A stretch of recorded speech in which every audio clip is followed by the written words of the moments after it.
Down here, salt is a way of life.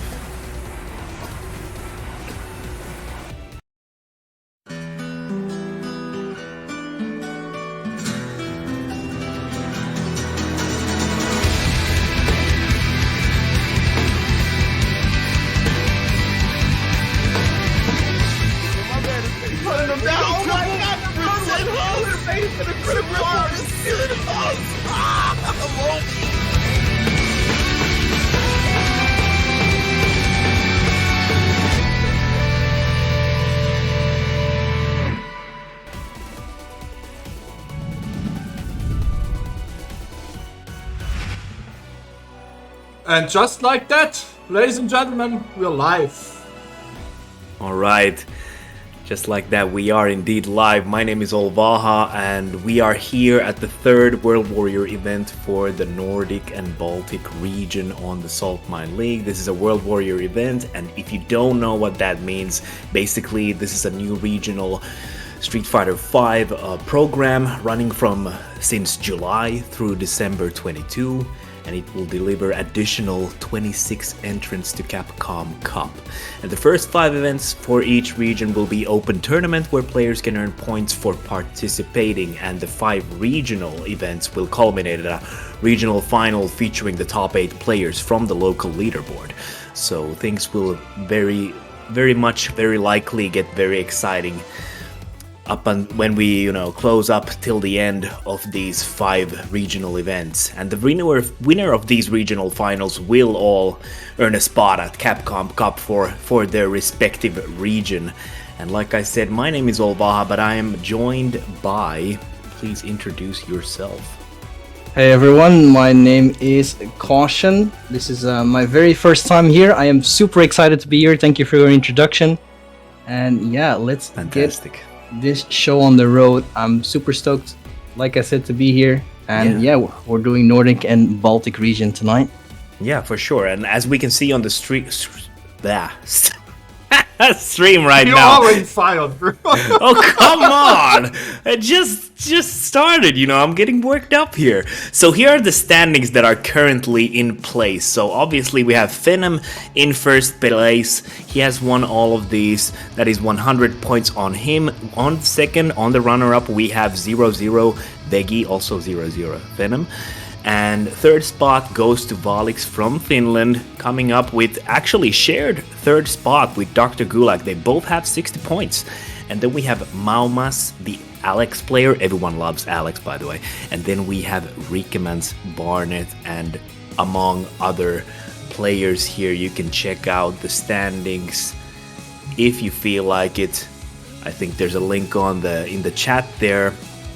But yeah, I'm really excited. Obviously, Venom is the current champion. He's holding the most points. He's obviously the favorite to take the best seeding spot for the final event with the top 8 when all the regional events are concluded, and there will be a final event to figure out who's gonna get into the Capcom Cup. But also do take into account that this is a very interesting weekend because we also have the CPT qualifying event for the same region actually. So it's like a double event for this region, and I'm sure everyone's happy to play a lot this weekend. So yeah. How about you, Caution? How familiar are you with this region and its players? I am familiar with some of them as I played against some of them. I'm a player myself. Some people might know me. I'm a Dan enthusiast. Currently struggling between Super Diamond and Ultra Diamond. But hey, that's great. But yeah, I'm familiar with some. Also, there's a couple that I've known from the Street Fighter 4 scene, obviously, like Phenom and Ixion, for example. Yeah, Ixion, of course. And Phenom has been around for quite some time. I think he started playing Nikali when Street Fighter 5 came out, and now he's rocking the Luke. Yeah, but he's also rocking Nikali sometimes, and like he's a masterful player. He can almost play anyone in the cast to a very high level. Yeah, so, he's a natural. Yeah, he is indeed. So up first we have Wonder Boy going up against. Let me check up the names here. Wonder Boy versus Non-Stop. Non-stop. All right. Non-stop. Thanks. Thank you for that. So, judging from the lobby, it might be Zeku versus Ed. Ed obviously getting a lot of spotlight recently with players like Ending Walker among others. Like, he's probably the most notorious Ed player right now. So, shout outs to him as well. And Ed just seems to be a very, very good character right now. He's in a very lovely spot. I mean, if you're an Ed player and if you're playing against Ed, it's not as wonderful of a spot. But It's like a living hell. Let's be honest. yeah, But yeah, very it's good hard. character. And I think he's also like one of the first that we're probably gonna see with modern controls for Street Fighter 6. I think he was probably like a test character because he plays fairly similar. There's a lot of things most likely that will be featured in Street Fighter 6 that are from Street Fighter 5 originally. So, you know, always that kind of a prototype feel for some of these characters or mechanics or whatever. But we're going to the first match here. So Wonder Boy versus Nonstop.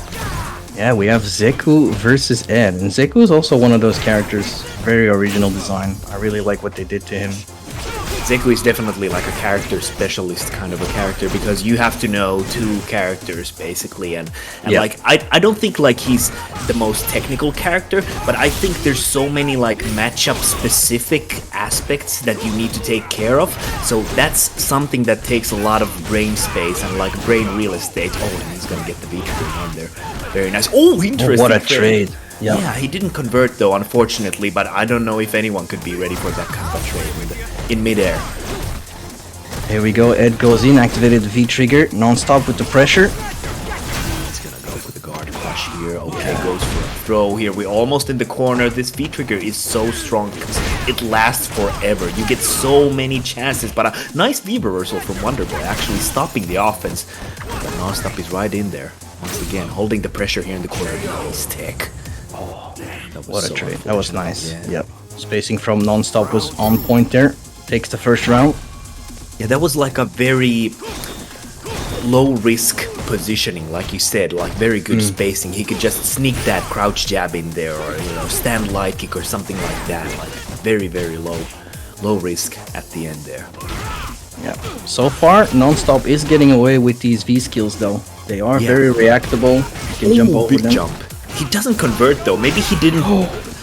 I think he was like at max range on the crouch medium kick. Probably didn't believe in the range there. It happens sometimes. Yeah, and that's like one of the worst things that can happen against Ed. Okay, he's gonna go for the plus frames, and Nonstop was not ready for that. Okay.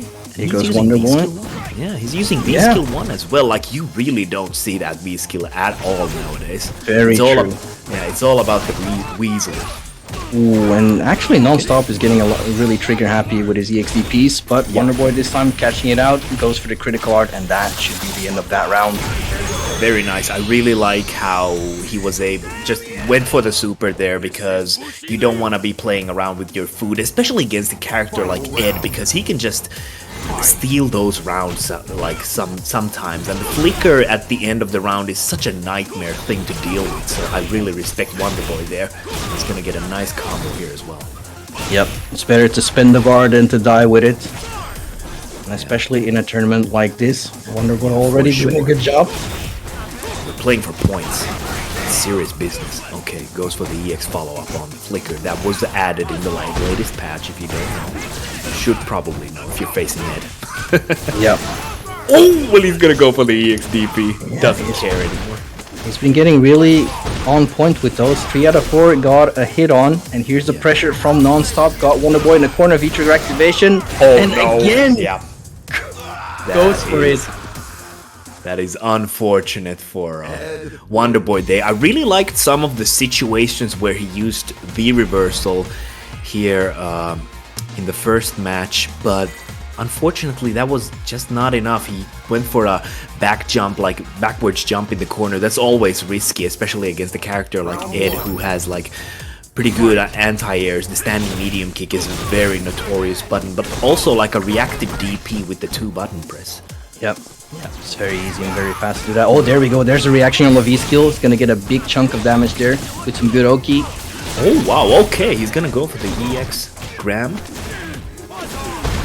Alright, throw from non-stop. Another one, as we say. Oh, just gets caught by the roundhouse there. One of those annoying tools from Ed, like once again. Like, it's just such a nuisance to deal with. Yeah, very big range though. It is -4, so it is punishable. But yeah, mostly it gets really nicely spaced. No, it's alright, it's alright. I'm really loving some of these like anti-air options that Wonderboy has demonstrated. Doesn't help here though, and he's actually gonna die here because he's gonna get the V-trigger follow-up. Oh my goodness, The that damage. yeah, that is some damage.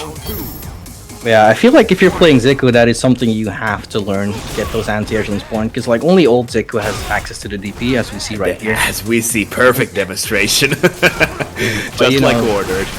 Exactly, but like young Zeku, like you have to be on point with your normals and your spacing. Yeah, he was using the back jump light kick, for example. So that was really interesting. For sure. Okay, once again, nice DP's on point here. Wonderboy definitely demonstrating that he's comfortable with any of the forms that, like, either of the forms that Zeku has. So he's definitely, like, sitting comfortable here with a nice life lead. Now he's gonna go for the young, so let's see if he can do look at that. Love that. Light shoulder. Oh, but look at the flicker, just stopping the sweep on midway. The active frames on that flicker is just incredible. What a backdash to dodge that. That was actually sick. I have never seen that. I don't think I've either, but that was pretty sick. Okay, nice back jump. Oh, he's gonna get it. There you go. Goes for the V-trigger one. No playing around here. He's not gonna even attempt to do anything without the V-trigger activation. Very nice. Yeah, very nice indeed. Got to confirm in the end to take the round, and once again we're back on the final round, just like the previous game. Yeah. Okay, tech once again for Wonderboy. Those have definitely been on point as well. But the Nice DP, reaction. DP from non-stop. Oh, I like that spacing. That was so nice from Wonderboy. Okay, I love Wonderboy is showing so much patience in dealing with the flicker as well. Like, he was waiting until the end of that flicker because it is so active. It can clip you in the weirdest moments. Look at right there, especially. He was just waiting there. Perfect play from Wonderboy. Yeah, this is really nice gameplay to watch. He is keeping his composure so tight. I love to see it. And Wow, with a nice what a cross-up big jump, and that should do it as well. Spends all the meter, because why not? And Wonderboy puts himself on the scoreboard.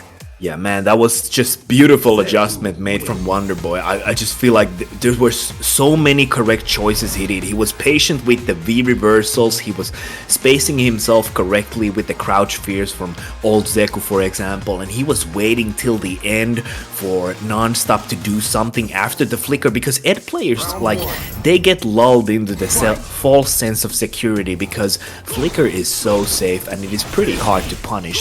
So sometimes they just throw out the most random thing after the flicker, so Wonderboy was just waiting for that. Yeah, it's very nice to see from Wonderboy. Yeah, with the anti-airs, look at that. And it seems like he has... Yeah, he has a good found read. something. Yes, exactly.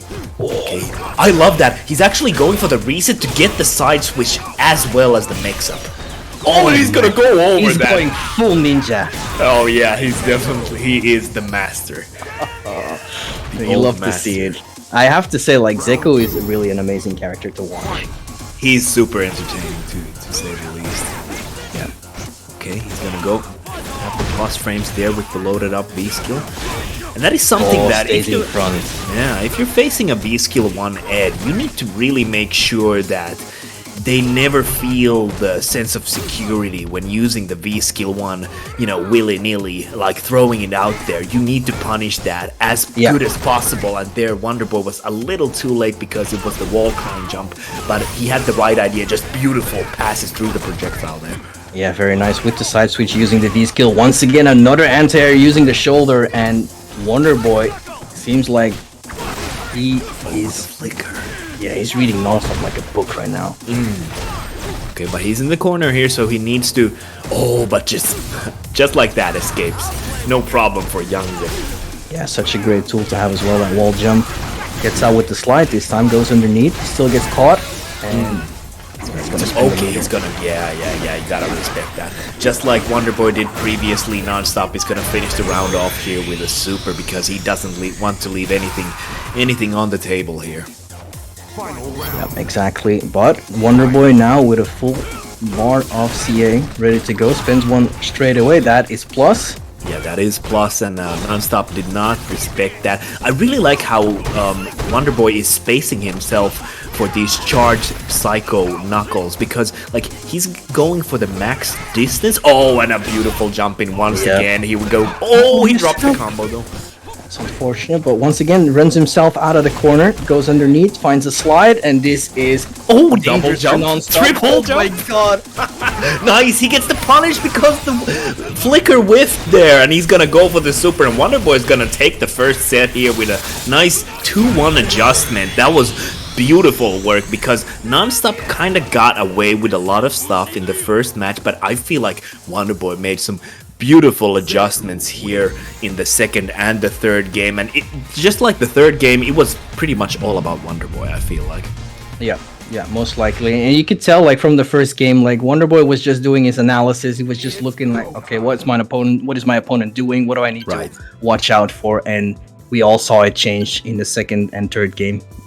Very nice play from Wonderboy. You know what we should... we want to change as well. The prize pool.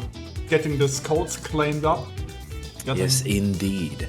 So, if you're here for the first time, we have a match-reno, and all you need to do is basically click on the link in the chat that is being posted, and then you just need to click on the claim code button, as you can see here on the stream, on the right side there, the blue button, and that's only gonna require a login on one of your social media accounts there, and it's completely free, and it supports the players and like the whole production here on Saltmine. Everything goes for the players, and it's just a nice way to show your support there. And we still have 35 codes left remaining, and if you're feeling generous, you can always do like a donation on your own account as well. Exactly that, and we still have 35 codes left to claim, and we have 140 people in here, so that should be an easy job for tonight. Give the players some love. If we get to $100, as always, we pay out the top 2, and if we get to 150, we pay out the top 3. I hope we can make this happen. That would be very nice indeed, as it is my home region, and I'm always kind of a little bit biased in a good way. So obviously these are players that I'm really familiar with, and I'm happy to be here, just like always. And I think we're gonna be going on the next match here pretty soon. Let's see what we have next here. Furbilon versus Kajis. Alright, Furbilon versus Kajis, and I did see Furbilon on the standings there. He did have some points from the previous events, so he's at the 19th spot there with 11 points, so not too shabby, as this is the third event, because he has been showing up for the first 2 before this and got something out of that, so always a good thing. Yep, it seems like he's playing the Ryu, the protagonist, and I think I've played this man before in ranked match as well. I think so as well. I've played against Furbilon, definitely. Yep. But Kajis I'm not too familiar with, but if it's gonna be Jury, then Jury has a pretty good time against Shotos. She does have the fireballs, and if she gets the V skill, if she does play V skill 1, obviously she should play V skill 1 against Shotos, especially. You're going to have that whole game where the Shoto player can't afford to throw a fireball because you have the loaded up V skill at ready. Yes, exactly. Well, unless you're playing against Dan, because I lost against the V skill 2 Jury a while ago. You know, Dan doesn't really have a fireball, so... Yeah, poor Dan. Okay, so we are indeed going to be seeing Ryu, so let's get into it. Ryu always a character who is really exciting to watch. Yep, he has been struggling his Street Fighter V career. He was very strong in Season 1, then he got hit by the Nerf Hammer, and it took a really long time for him to actually be viable again. Yes, indeed. Well, Ryu is one of those characters, if you can put up a good match, like, it's all about fundamentals, and that's the beauty of watching some Ryu players play out. Yeah, he's always like, yeah, especially, and we all know here in the EU, that EU ranked is all about that Ryu, and those Ryu players are, let's just say that they're not always the most solid things out there, but I think Furbilon is pretty solid of a player. He's super patient, like as you can see already, he's pretty familiar with the fact that Jury has some anti-fireball tools at her disposal, so he's been playing pretty patient with the fireball game so far. He's probably looking to get a sweep activation at some point here. Oh, he's gonna get the back throw. That's very valuable. Yep, he gets out. Oh, but gets back thrown back in. Mistimed his meaty. And now he's in a really tough spot. Oh, and he jumps in the corner! No! He's gonna give up the... Yeah, he's gonna give up the favorable position, and he's almost gonna get grabbed, and that's gonna be safe at -2. Let's see, Furbilon with the... He still has the V-trigger here. He still has the... Yeah, he has the EX Fireball. That's a perfect way to finish off the round. It's such a strong round finishing tool, so he's probably looking for stand short or EX Fireball. Look at him just inching away, but Jury with the standing medium kick. Everyone hates that move except Jury players. Yeah, it's such a good button, and Ryu was trying to mimic it with his own standing forward, but obviously it's not that great. It's not that great, unfortunately. Oh, he's gonna get hit by the Fuhajin there. I do like the fact he's using V-trigger too, like especially when they get a parry off. It is so satisfying to watch with that big camera as well. It is, and it's probably satisfying to play as, so I really can't blame any Ryu for picking V-trigger too. Yep. Yes, sir. One thing that I would really love to see, because I thought he's so confident in walking forward. I actually thought he was trying to bait a normal with the parry. Oh, but he's gonna... Okay, some respect from Kajis. Doesn't even go for the meaty in the... If you do the EX Fuhajin, you can always get a dash up with a crouch light punch. It's always meaty, but he didn't even go for that because he's afraid of the EX reversal, most likely. Yeah, it seems like it. Gets a nice crush counter. Oh, that's really nice. Block.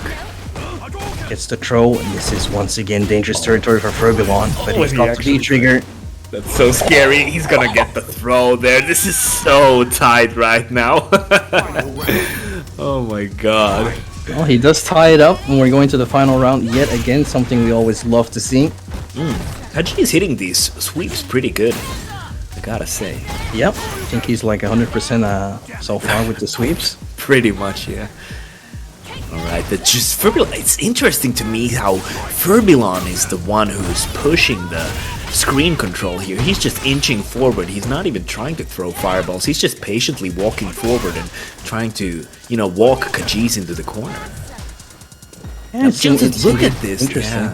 Yeah, and Kajis is just trying to get those Fuhajin charges. Okay, he's just gonna go for some stand fierce here into the EX flip kick, but oh, okay, that was actually a block sweep, but doesn't get anything out of it. Furbilon kind of aware in that situation. And I think Kajis could have thrown after he did the V reversal there when he activated the V trigger. I'm not entirely sure. Okay, yeah. And Kajis really likes to use that sweep into the low fireball there in the V trigger because it does not require charges, as you know, in the V trigger.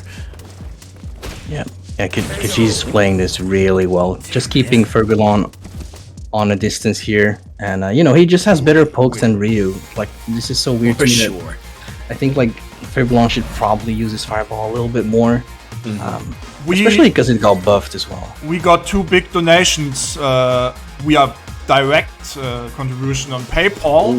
Miko with the 10 euros.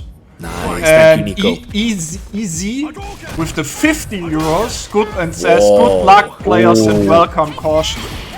Damn, that's beautiful. You love to see that. I'm honored, man. Thank you so much. I appreciate that. Damn, that is awesome. You love to see that kind of a support. Let's get back into it. Backdash from Kajis here, trying to build some space. Trying to build those Fuhajins there. Trying to get that fireball control going there. But Furbilon has the corner control here. Just but look at the adaptation though. He's staying more just outside of the range of the normals, using his fireball a lot more than before, and it's working out. It's really working out right now. Life is about even. Okay, he's gonna go for the V reversal. I like that. Very offensive V reversal. I like that as well. But Kajis gets out. And again, that sweep into fireball. Yeah, it's so good. Mm-hmm. Okay, back dashes. Yeah. Okay, just now he's gonna nice. get a punish, Yeah, but yeah. not quite enough. You can punish it even more. Oh, lands on the fireball. Here we go. He could have gotten an EXDP on that, I think. I think it was... Oh, and he just dashes forward into the flip kick, and that is something everyone has faced at some point. Yeah, sorry. Sometimes you just block with your face. It happens. Yeah. I'm an expert on that. Yeah, I made a guide on that as well. Oh, okay. I need to read up on that. Maybe pick up some tips there. It's called blocking for dummies. Damn. Look at that. Okay, the thing I noticed about Kajisa is like he is determined to keep it in the neutral. That's where he wants to stay. Definitely. Yeah, that's the thing. Yeah, that's a great observation because he's like avoiding close range at any cost. But when Verbillon gets in, he's trying to pester right now with the crouch medium punch. He's gonna try to get those throws he has demonstrated earlier. Okay, there's gonna be some nice corner carry from Kajis, but like we said before, Kajis. Oh, and that's such an unfortunate whiff. Yeah, I think that was supposed to be crouch and medium punch into EX Fireball. Right. But it's still doable for Verbillon. V-Trigger on deck. Yeah, like if anyone can do it, Ryu with the V-Trigger too. Okay, Nice anti-air. Yeah, a bit risky because always like normals, they can trade at that point, and it's always risky because you have so little life. But oh, nothing from Verbillon right now though. He could have finished it off there. Yeah, the nerves might get to him as well, but he's keeping his composure so far. It's really hard to deal with those fireballs. But can he find a way? Dude, I want to see... Oh, and I was just gonna say that I just want to see an EX Fireball into activation, and unfortunately, he did not find the perfect spot he was just looking for there, and Kajis is gonna take it 2-0, but definitely not a sweep. It was really close, and Verbillon did make some good adjustments, like we talked about it earlier. Like he was just using his fireball a little bit more. He was standing outside the standing medium kick range, and he was, trying to use that fireball a little more efficiently. But unfortunately, that was just not enough in that situation. Yeah, and we have to say props to Kajis as well. Like just like we said, he kept his composure. He tried to keep Verbillon out, and it was working. Like especially in the end, you could see he was getting a little bit on, I wouldn't say Verbillon's nerves, but more of his composure maybe. Like sometimes you're just getting desperate to get in. For sure. Yeah, Kajis did a good job, but well played to Verbillon as well. Like you could definitely tell he has talent. Yeah, good solid understanding of the game, of course, and like just talking about Ryu players in general, I think for Ryu in this game, you really need to utilize his dash, even though like you would not want to do it necessarily. I think it's so good, and it's that kind of like he has stubby limbs. He doesn't have the Ken movement, for example, or the Akuma movement speed. He has to utilize that dash a little bit more, so that's why some Ryus come off as a little bit. So we continue with top 32 winner's side with Taco versus Nico. Actually, all right. I think they are pretty high in the leaderboard, if I'm not completely wrong. Yeah, Taco is right now on the 11th spot. He has 25 points. So not too shabby there. And Mikko, let me see that. They're actually both from Finland, so shout outs to my community here. Mikko also at 11th spot. He also has 25 points. So it's going to be Birdie going up against Akira, I think. And Taco really likes to use the V-Trigger 2. So it's going to be V-Trigger 2 Akira. And what is always interesting when I always talk about Taco, it's like he's a pretty fresh player. Like he's been playing for a little more than a year, I believe, and he had a really nice growth on his gameplay. He's been going from all the way from rookie to, I think he hit master recently, maybe gone a little bit down, but like that's always how it happens. Like there's so much fluctuation, and like the player base in ranked right now is pretty. You see the same faces pretty much, like the same top level players. So if you're in EU, you're gonna queue up ranked. You're gonna be first playing against Broski, then you're gonna play against Problem X, and then you're gonna play against Phenom, and then you're gonna have that random diamond player after.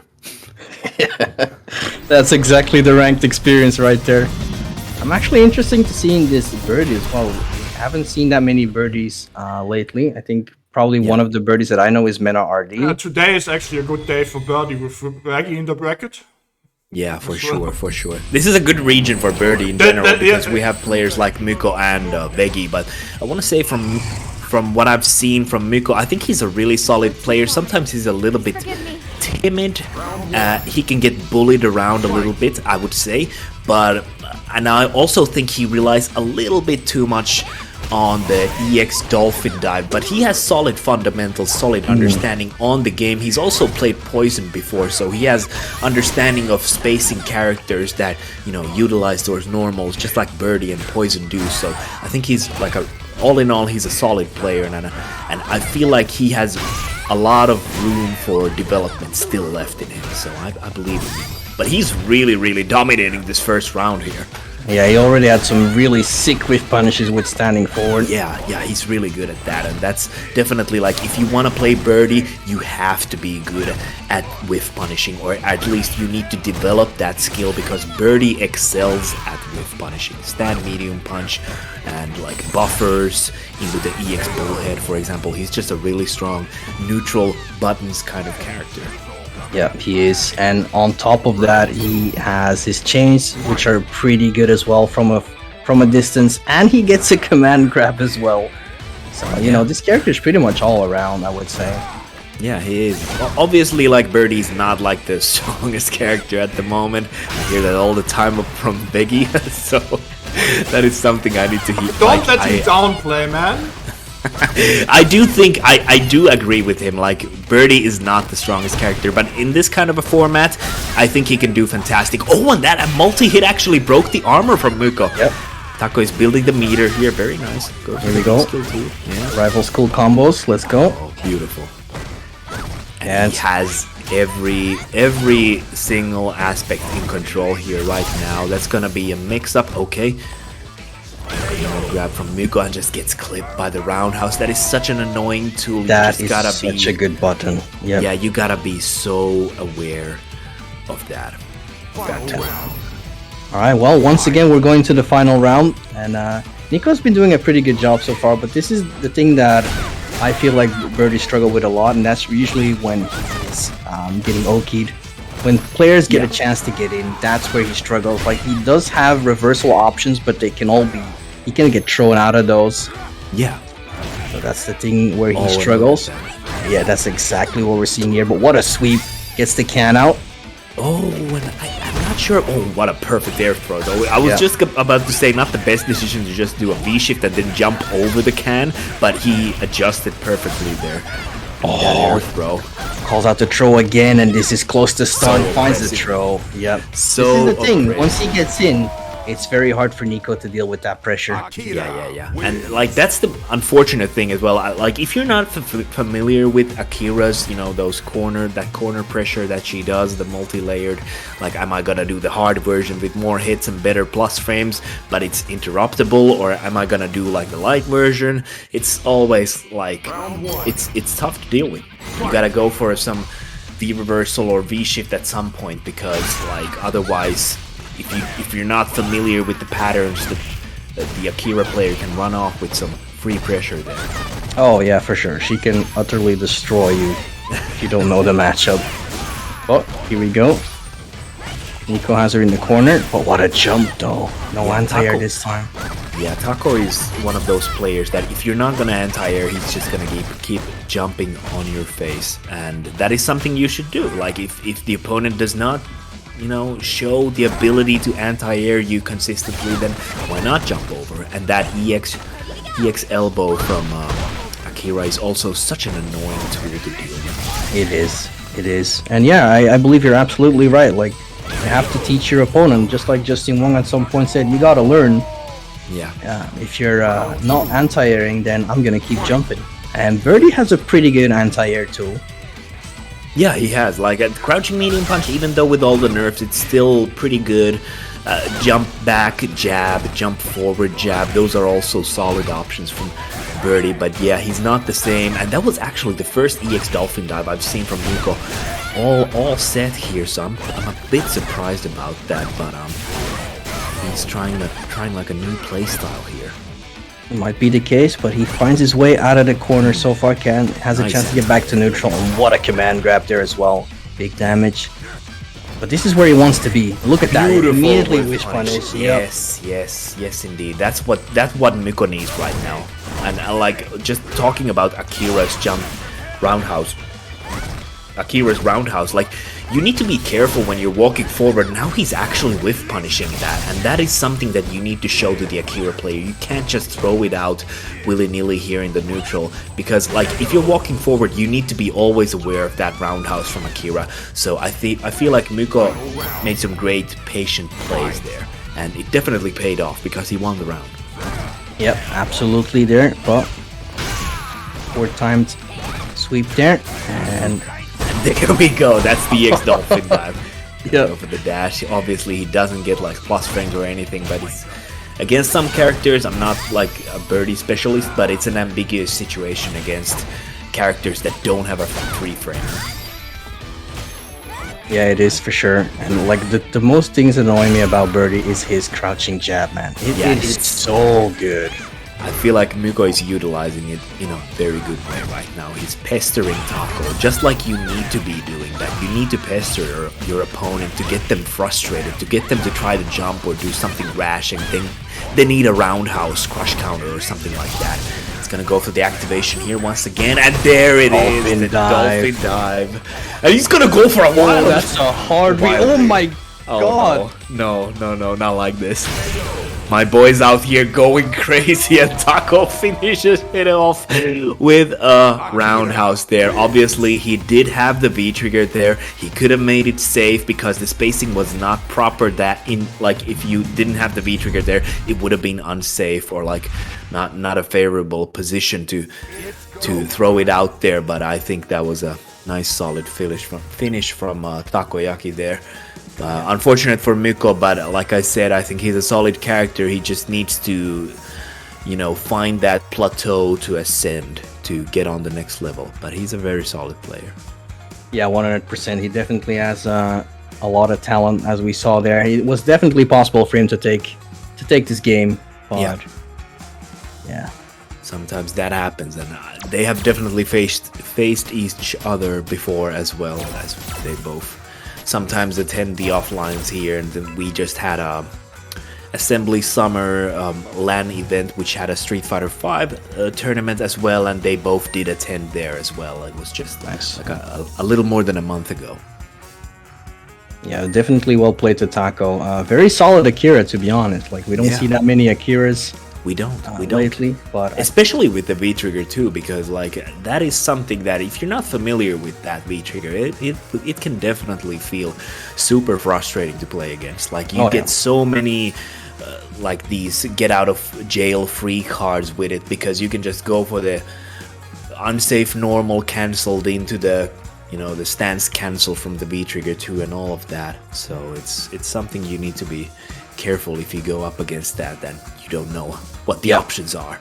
Yeah, it's definitely a character you don't want to sleep on. Yeah, because just like we saw, she can just destroy you, make you have a bad time. Yeah. But I feel the same way about Birdie. Why not, Dr. Gulick, if you are in Twitch chat right now, please check Discord. Thank you very much. Okay. Shout outs to the players here. And let me check in the meanwhile, while we're waiting for the next match, I might want to advertise our Matcherino link that is found in the chat as well. So if you're feeling like claiming a code, I hope you're feeling like that, because we still have 26 code and we're already 50 remaining. We're already at $94 thanks to the... that is amazing. So yeah, that's really cool. Yeah, so basically with like the codes, we can get very close to the 100, which is one of the goals, and that is going to ensure the top 2 payouts. So not only winner walking with some money away, also the second place, and you always love to see that. Show some support to the players. 100%. And there's, like you just said, there's still 26 codes remaining, so that's still a lot of cash for free that can be contributed to these players. And these players are here not only for themselves, but they provide so much entertainment as well for us guys. So, you know, on a Friday evening, no less. And like I said before, they're also going to be playing tomorrow most likely, because we are going to be having our CPT Nordic / Baltic region I'm working on qualifier. that as well, by the way. Yeah. Exciting times for these players, for sure. Yeah, it's a stacked weekend for sure. It is, and now we have one of our, well, probably one of the more famous people from Sweden, I should say, the streamer sure. as well, Mr. Ixion, has been rocking the. I think he became famous in Street Fighter 4 playing Dan. He did, and saw some success in like big events as well. Yeah, I think for a DreamHack and stuff like that, he was actually getting a lot of success with his Dan. He was probably one of the few Dans in the world. Yeah, he was. He went up against like international players as well. He did attend some. I'm not sure if it was Evo or Combo Breaker or something like that, but he did attend some. Like I remember from the Street Fighter 4 days, I do remember watching him like attending some events internationally as well. Yep.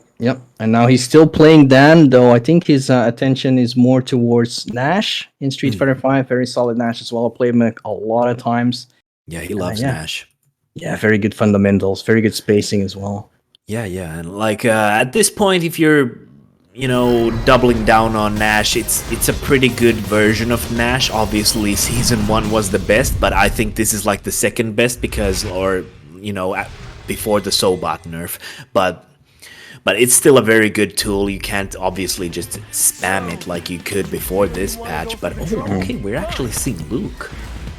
Interesting. Luke versus Nash. The battle of the hairstyles. Yeah, pretty much so. I've actually never seen this matchup take place that many times, so I wonder how this will go. As you can see straight off the bat, the standing jab from Luke is pretty good against us. Sonic side in the neutral. I imagine that the forward-moving normals from Luke will be causing quite a bit of trouble, and they might make Sobot whiff punishing like actually a thing. Look at this standing medium punch from Fang right now. Oh my goodness. Actually ridiculous so far. So much damage has been done to Ixion already, but here we go. Combat for Ixion. Is it gonna happen? Big damage here. Close to stun. Gets the stun. And what is Fang going to do here on the wake up? Oh, he's gonna do the target combo. You know it already. He's gonna go for the medium target combo here into the activation. He's gonna make it safe here once again. Okay. He's gonna go for the... Oh, what a V reversal! Okay! So smart as well. Ixion with the big guns in the first round. You love to see that. Yep. The tech. That is one of the situations where you're actually happy that you have a side switching V reversal. For sure. And obviously there are some other V reversals that don't like side switch that still make it possible to punish that EX version.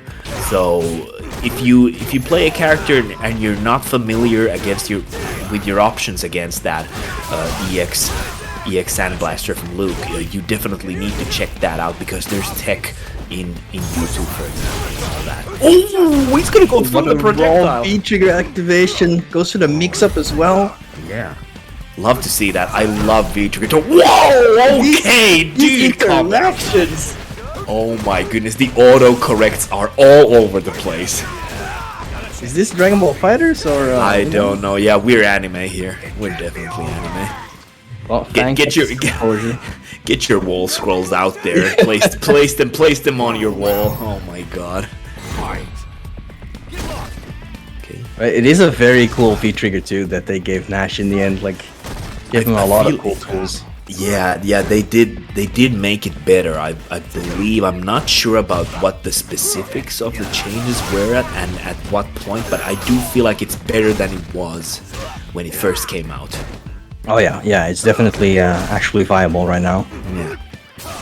Yeah, I definitely feel like when we have characters like Rose with V-Trigger 1 with like 2 or 3 teleports, I feel like Nash's V-Trigger 1 is just something that has kind of left, it's left behind, so to speak. So I feel like if you're gonna play Nash, I feel like you should double down on the V-Trigger 2 because it just offers so much more oomph than the V-Trigger 1.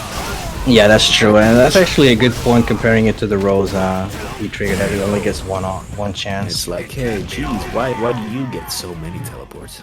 But that was nice work from Fang there. He was actually using the V-skill too, so, obviously the, was it a neutralizer or pacifier, or what was it called? I'm not sure. But anyway, you know, beats throws, and it's actually quite a solid tool outside of the throw breaking properties that it has, because it's cancelable and it's actually safe, and I believe it has like better range than Luke's back medium punch, for example. So it has some usage, definitely in the corner situations, especially. 100%, and it's also a V-skill that we don't see that often coming into play. I would actually love to see that more, because I feel like a lot of Lukes don't utilize V-skill 1 as much as it should to make it worthwhile. I feel like a lot more Lukes should just go for the V-skill 2, because I feel like it just offers you that option to utilize and abuse against other characters. And at this point of the game, it's actually surprising how little people have picked up V-skill 2, even though it's like such a good V-skill, and you can actually cancel it into the V-trigger as well, so there's a lot of different options you can do with it. Yeah, suppressor, sorry. Yeah, that's great. 100%, but here is Ixion keeping his composure really nicely against Fang right now. Got Fang in the corner, is looking to finish it. What a back throw, walk up the back meaty throw. roundhouse. Okay, he's not gonna go for that. He's actually gonna go for a walk-up throw. Now he goes for the meaty roundhouse. That's actually a plus in that situation, but Ixion clutches out the round there with the crouch medium kick. Yeah, such a good button for Nash as well. Yeah. Not cancelable, but has so much range. Yeah, this has been very evenish. Like, I feel it.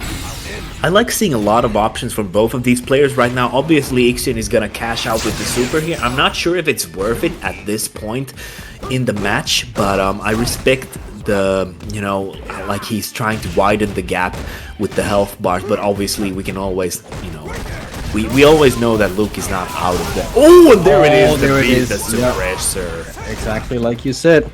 Yeah. Was used to bait the throw, got what he wanted, and got a big chunk of damage there. Nice, and he just powers through the Sonic Boom. I like the usage there, and he's gonna go for the V reversal tech once again. Fang! And look how much time he had. He just even dashed forward as well, set up for the best possible damage combo right there. That was crazy. The double slowdown, like that was so anime.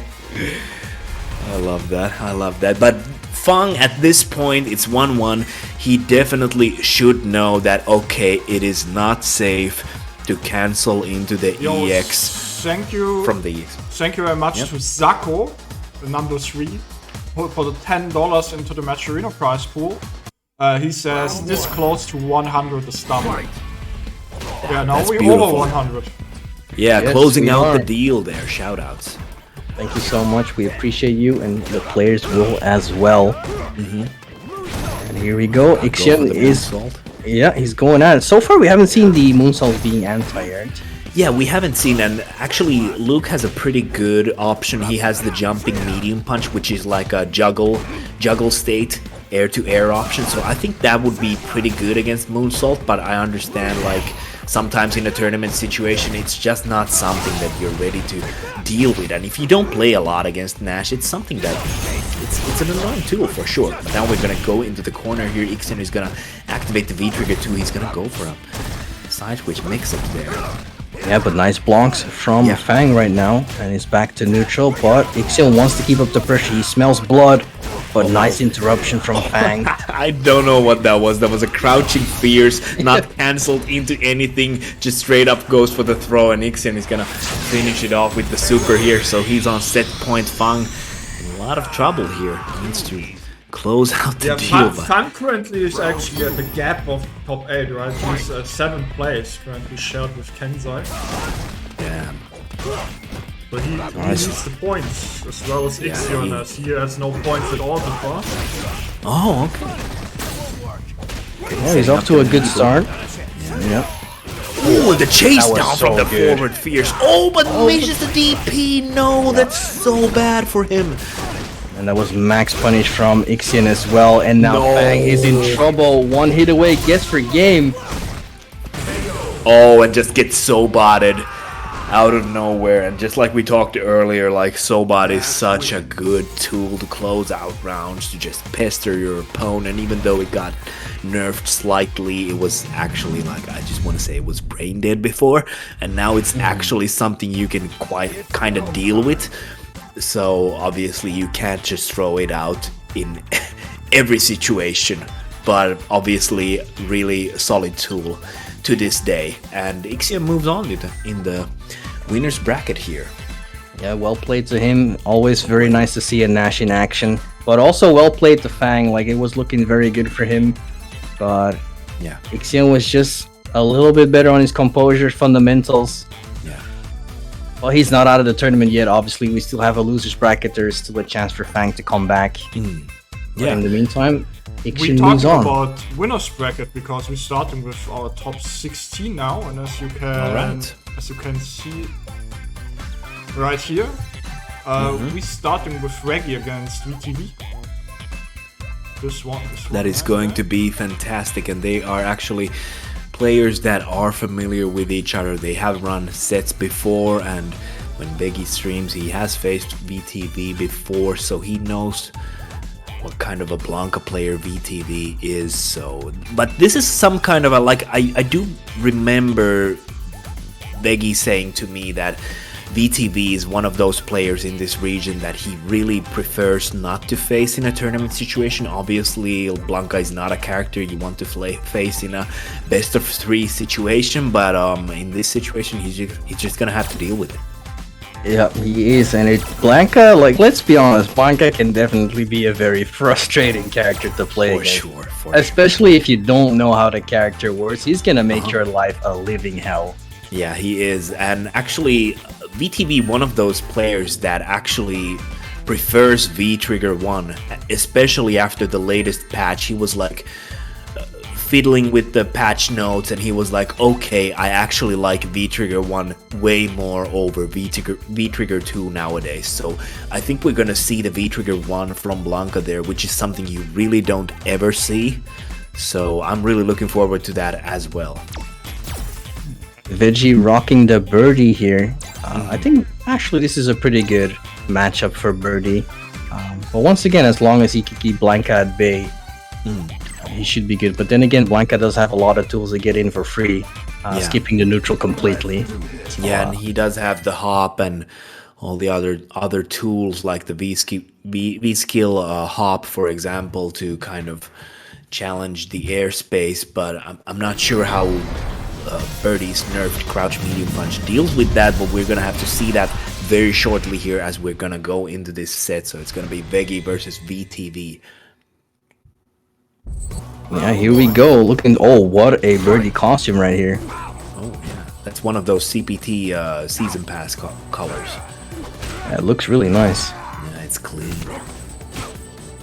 Right, here we go. We can already see Veggie trying to keep this at a certain distance where he can keep pestering. Yeah, exactly. Trying to fish for that, standing forward with punish. Yeah, I love the reaction on the rainbow ball there. Wow, that was actually an interesting interaction there. He's actually playing V-Skill 2 and V-Trigger 2 as well. Okay, so VTV not playing V-Trigger 1 in this matchup. I think it might be something that he just prefers against Birdie. I need to ask him later. Well, to be fair, with the V-Skill 2, you can actually negate, as we just saw, you can negate the can. Yeah. Just like that, there we go. I love that, actually, like just dealing with that option so well. We might even see some kind of a V system loadout change if this goes the distance, but we'll just have to wait and see. Okay, he's gonna go for that. Both are gonna go for the activation here. Yeah, interesting random raw activation from V2V.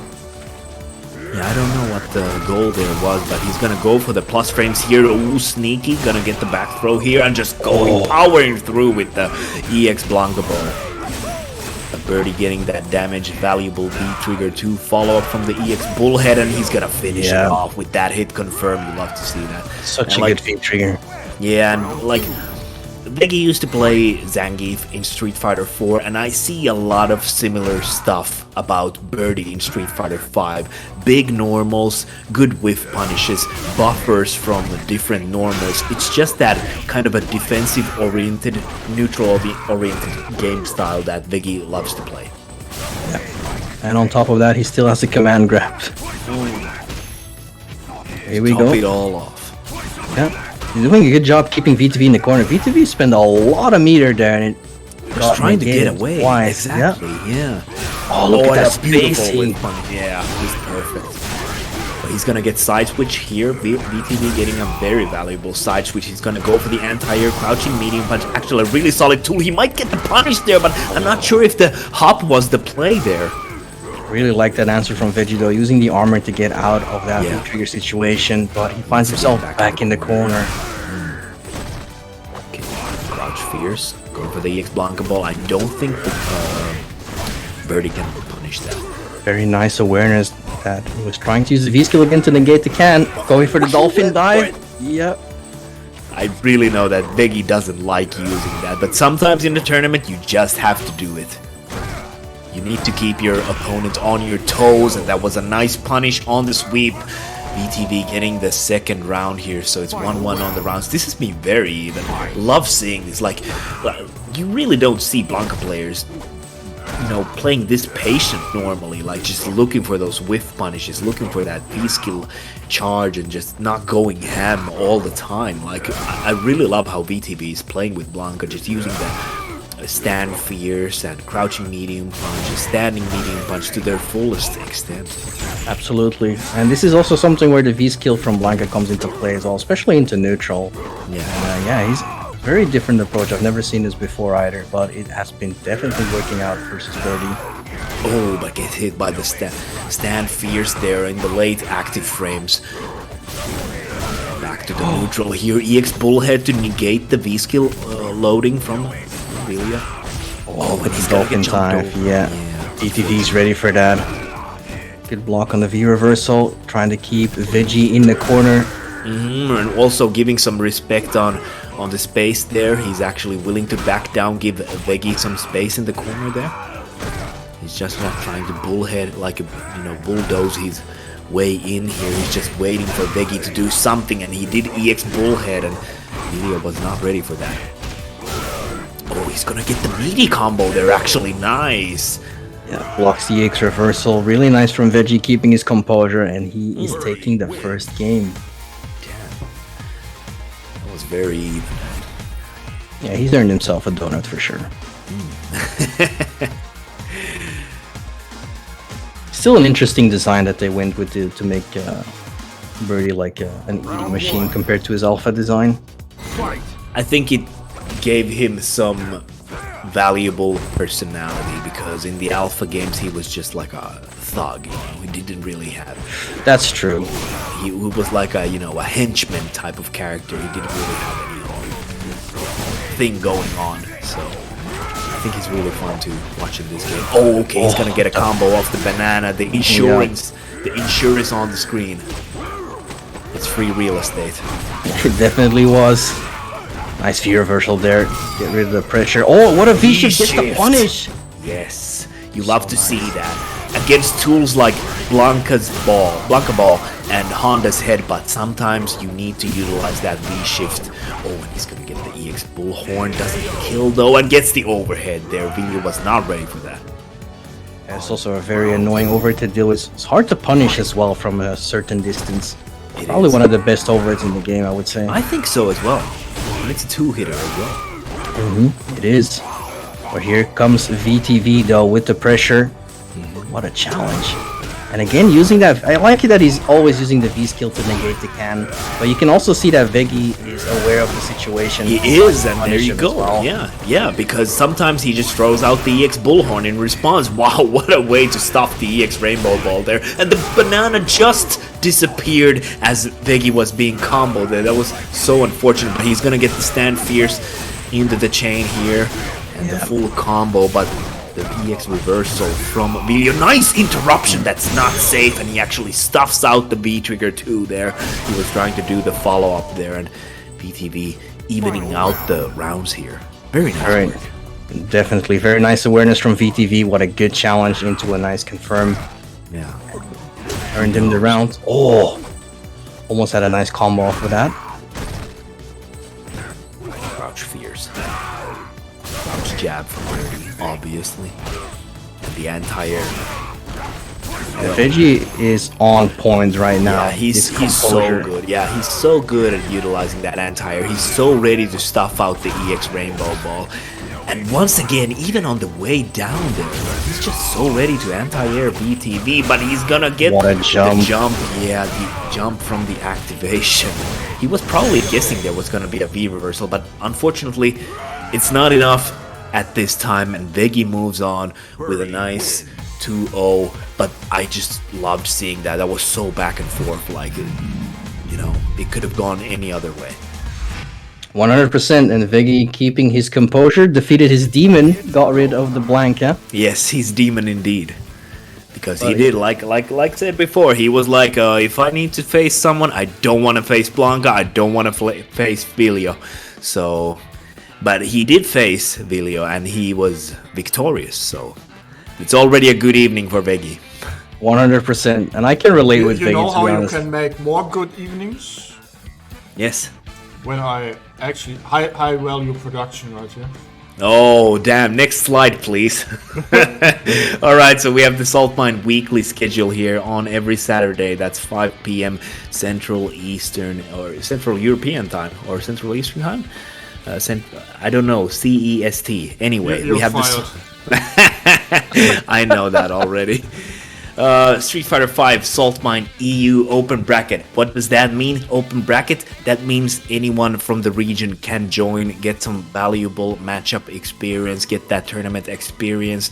It is completely free, and Unless you're a Wi-Fi player, then please. unless you're Wi-Fi, yes, please don't attend. We don't like to keep our connections mint and solid. And actually, if we look at the World Warrior tournaments schedule right now, we are sitting nice and tight on September 23rd. That means we are on the 3rd Nordic and Baltic event here. What else? Do we have any other slides? There you go. We got the Nordic and Baltic, and do not forget, we also recently had the Germany event, which was just a few days ago. That was the number 3. So the next one is going to be in October for both Nordic and Baltic region, Nordic and Baltic and Germany. Fantastic. So caution is fired for saying absolutely nothing about it. Alright, yeah, I'm officially part of the team. I got fired. Fantastic. Welcome to the team. Thank you, it's great to be here or not to be here, because I got fired, you know, so Yeah. it's hard to say. I mean, but this is like a school of hard knocks. When you get fired over dozens of times, sometimes, like, at some point it doesn't even feel like anything. You get used to it. Just brush it off. Yeah, exactly. It's like, I don't feel anything. Next That's rough. 16 winner side match, Phenom versus Tucker. Okay, so we're gonna have the expected winner here with Venom going up against Taco, who, just like I said before, is pretty new to the game. He's played like a little more than a year. He is an Akira player, specializes in V-Trigger too, so I'm sure that Venom knows how to deal with Akira, but we might see some unexpected results. Like, if you want to root for the underdog, then you're definitely rooting for Takoyaki in this matchup. So let's see what happens. And let's be honest, only after playing a year getting this far is quite of an achievement as well. So, you know, this it could is be going places. Yeah, definitely. And he has been attending the offline events in the Nordic space, you know, the Finnish tournaments, and love to see that. Great guy. Yep. Also, Phenom in winners bracket quarterfinals right now. He has eliminated Kajis, which was the jury player from earlier who beat Furby1. There you go. Unfortunate. And as we know, in the standings for this region, Phenom is right now in number 1 spot. He has 100 points, and he's most likely going to be playing on the CPT qualifier too, which is going to be tomorrow as well. The question is, can he Be a make the double same winner? as triple winner as only 2 currently, Ending Walker and Vega Patch. Yeah. They won 3 events. Yeah, that's sick.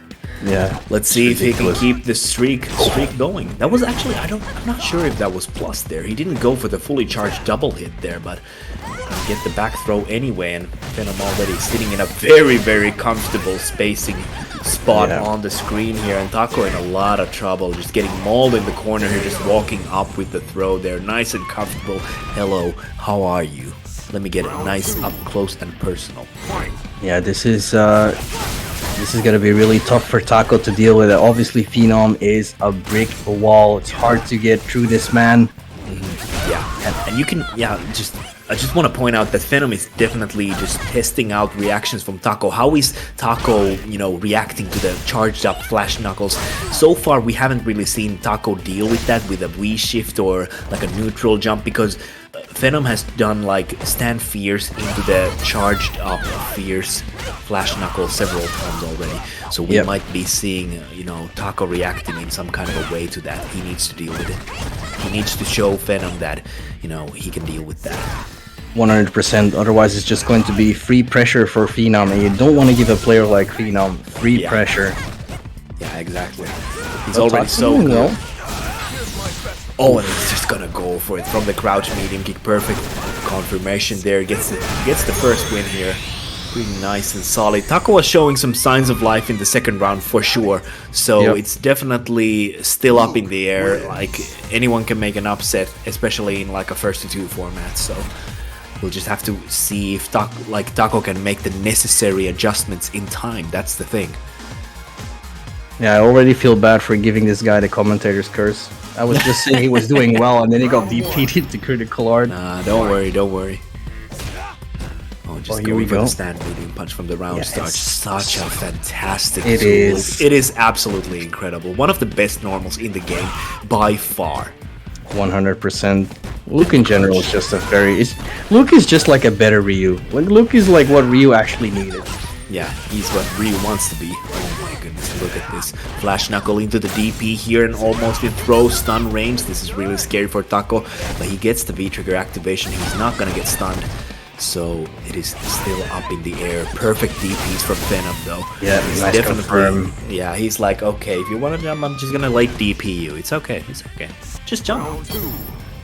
And it's always like, you can get away with this maybe at like lower ranks, like jumping, and you only get anti-aired. But like higher players like Phenom, if you're getting anti-aired, you're giving them Oki. You have to guess on your wake-up game, and that's something you don't want to put yourself in against players like Phenom. Yeah, but it is also understandable. Like, this is a very large skilling gap, I feel. So it's like sometimes you just feel like, well, okay, I'll just try it this once, and like this is a valuable learning experience for Taco. They have played before in ranked, I feel like, because Taco has been grinding the ranked, but Phenom is just on another level, and you just need to go back and watch the tapes and like see what went wrong. Okay, I jumped here, or I was being impatient. So this is like a valuable learning experience to anyone, and like Taco like, is not out yet. He's not out. Still has a chance in loser's side. Yeah, it's like unfortunate that you have to face Phenom at this point, but you're still in the tournament, so you're all good in that sense. So 100%. You know, and he made it all the way to winners quarters final. So I think he should sick. he should be already happy with this. And he's like, just like Rita said, he's not out yet. He got to lose his bracket. He still got an extra chance, an extra shot to make a comeback. But yeah, shout out to Phenom as well. Like, that was just, there's nothing to say about it. Solid all around. Whiff punishes, anti-airs, pressure was there. Yeah, getting the Oki from the DP is just like, was very good, very good. Like, what can you say? What can you say? This man is like one of the best in the world. You know what else is very good? And I want Caution to talk about it. He needs to. Let's go, Caution. Yeah, don't forget, we have Match Arena ready for you guys as well. We still have 18 codes left to contribute a little bit of extra money to these players as well. And if you want, you can also directly contribute. There's merchandise as well. If you want to get a sexy t-shirt for yourself and contribute a little bit to the players, you can do that over at Matcherino. Just type !Matcherino in the comments and it will direct you towards the link. There's a lot of stuff you can do, and if you want to show your support to the players, this is the place to do it. Exactly, well said. Definitely agree with everything. I didn't get fired. Oh my god. You're good. You're good, man. First time here, you're doing already fantastic. Can we get some love for Caution here? He's doing fantastic. let's see what we're gonna have next. Is it gonna be Wickerman versus... Weinan versus Kenzai. Okay, so it's gonna be Weinan versus Kenzai. That's fantastic. No idea who these players are, to be fair. Yeah. Welcome to the Nordics. Thank you. It's great to be here. Oh, fantastic. I'm not actually, like, I've definitely heard the names, but I'm not super comfortable in saying. I think Kenzai was a Vega player for Norway, but I might be wrong. Ooh, okay, we're gonna have Kage. Okay, I was right. I know my region. Poggers in the chat. Yep. Oh, Ixion is here? What are you doing here? Go out, bro. Get out of here. It's not your turn. Take a seat. Actually, now that, like, You fired Ixion. No, you did. I know he's watching our stream right now on his stream. So Ixion, you are fired. Oh my goodness, firing the players? This is new. We actually need a you're fired counter in the stream somewhere. Yeah, we do. Getting fired counter. Yeah, Kage versus Vega. I mean, this is an... I played Kage quite a bit during the spring. I was learning Kage just to know more about the character.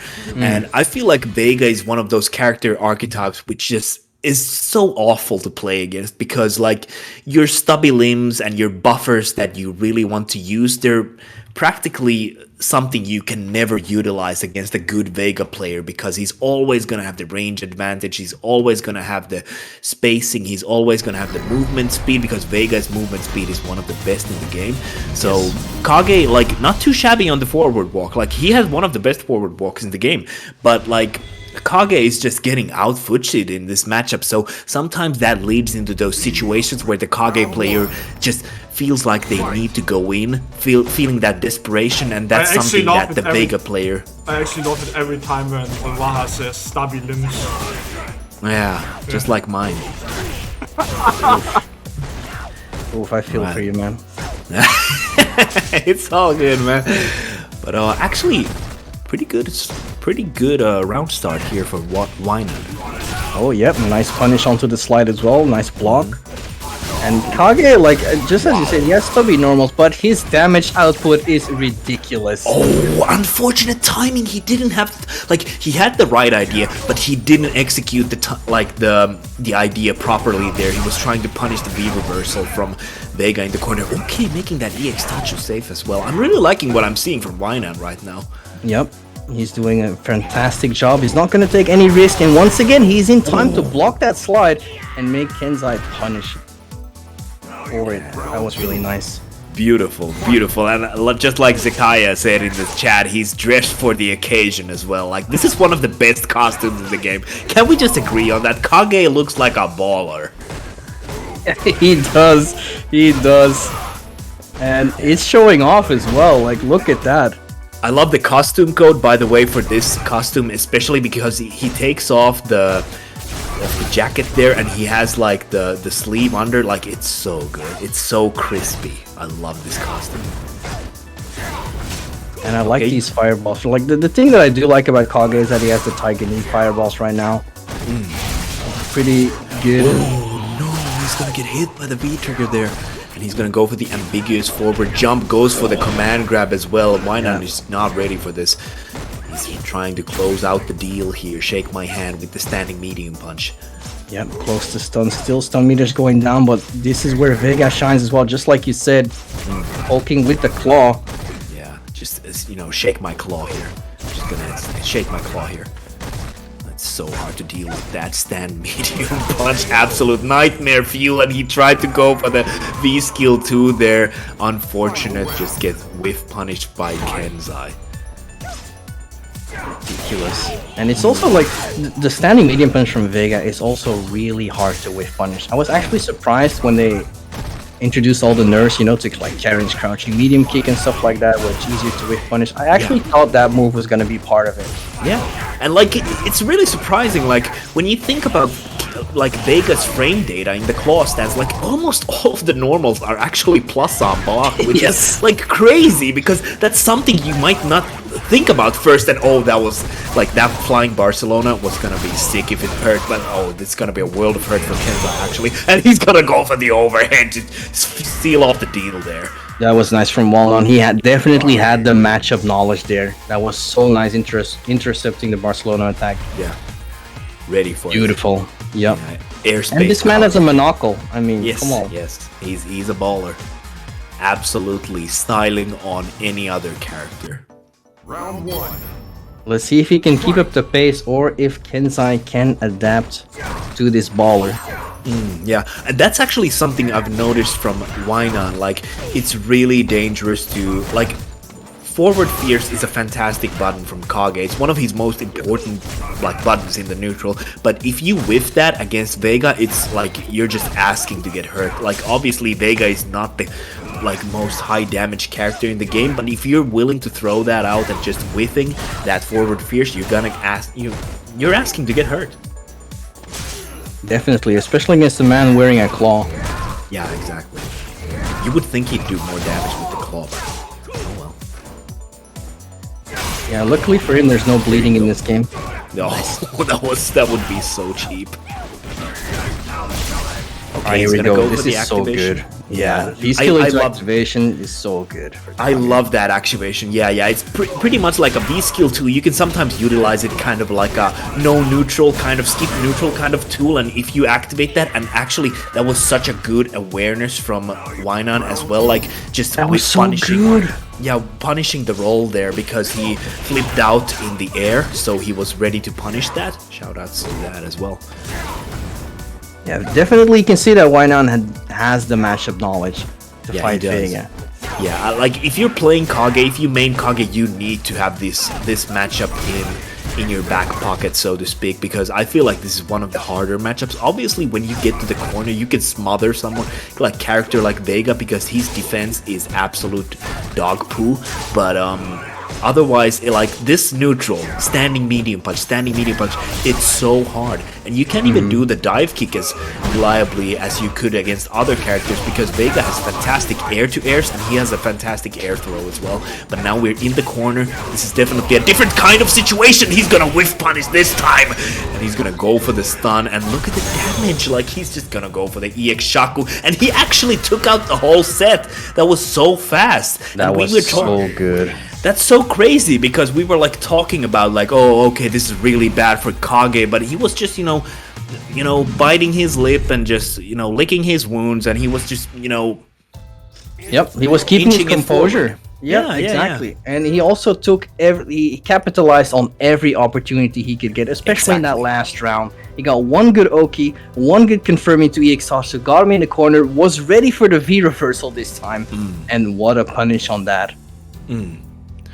But yeah, definitely, like when he got the corner, he just made the most out of those situations, and that's something that you need to know in this matchup. And I see Bolt Strike writing that he doesn't think this matchup is that bad at all for Kage, and that might be true, but the neutral is really hard, and you just need to be super patient if you're playing with Kage, so that's like an attribute to take into account at least. It might not be like the worst matchup like in general, but there's definitely stuff like you need to be patient with Kage.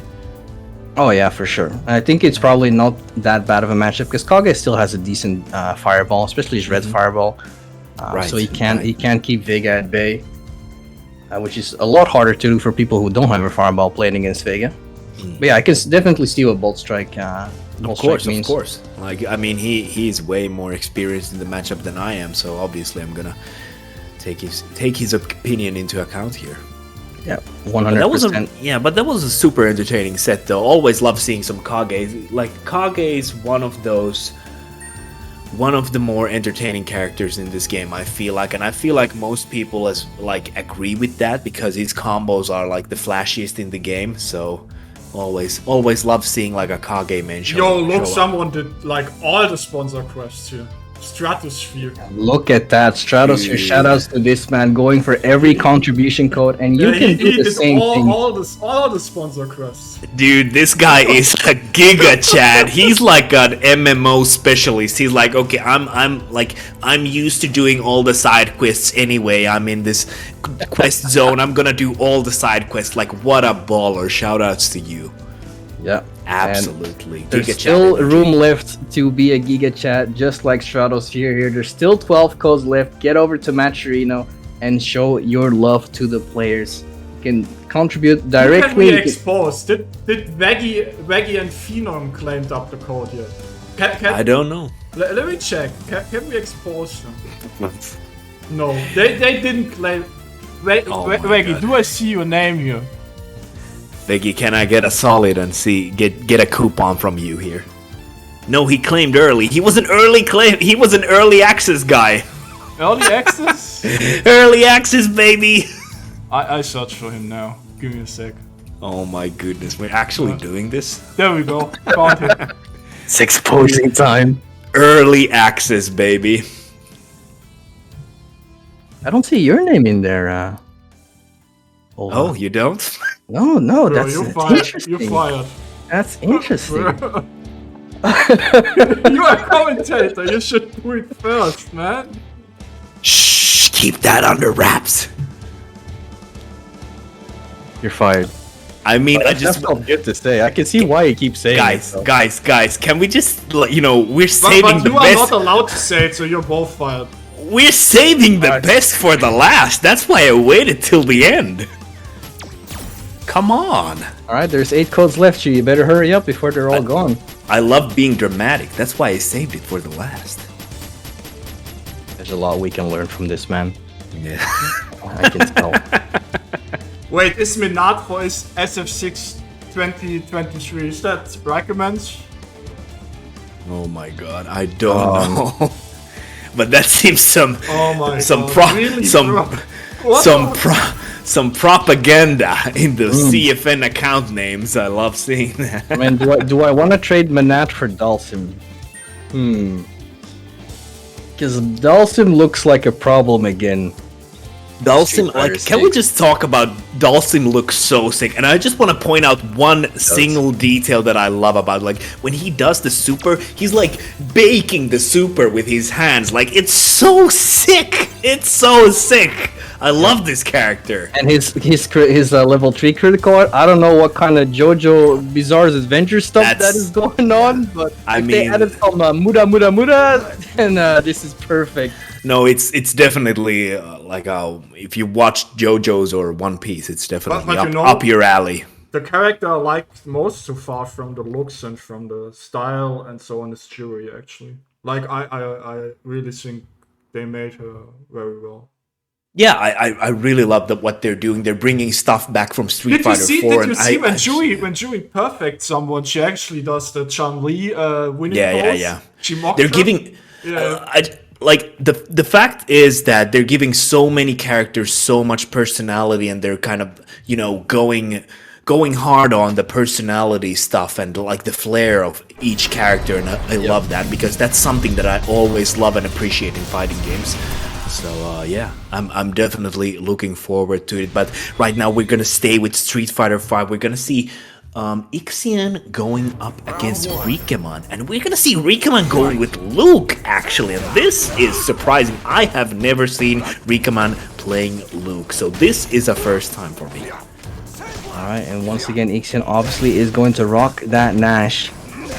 And let's see how this is going to turn out, because I'm not sure if Nash's Fireball is actually good in this matchup. You definitely don't see this matchup as often as you would maybe like, but I'm sure that Ixion knows how to deal with this character. Oh, and he was probably good, like still plus enough to punish that, but he just mistimed it, Rikemon. Yep.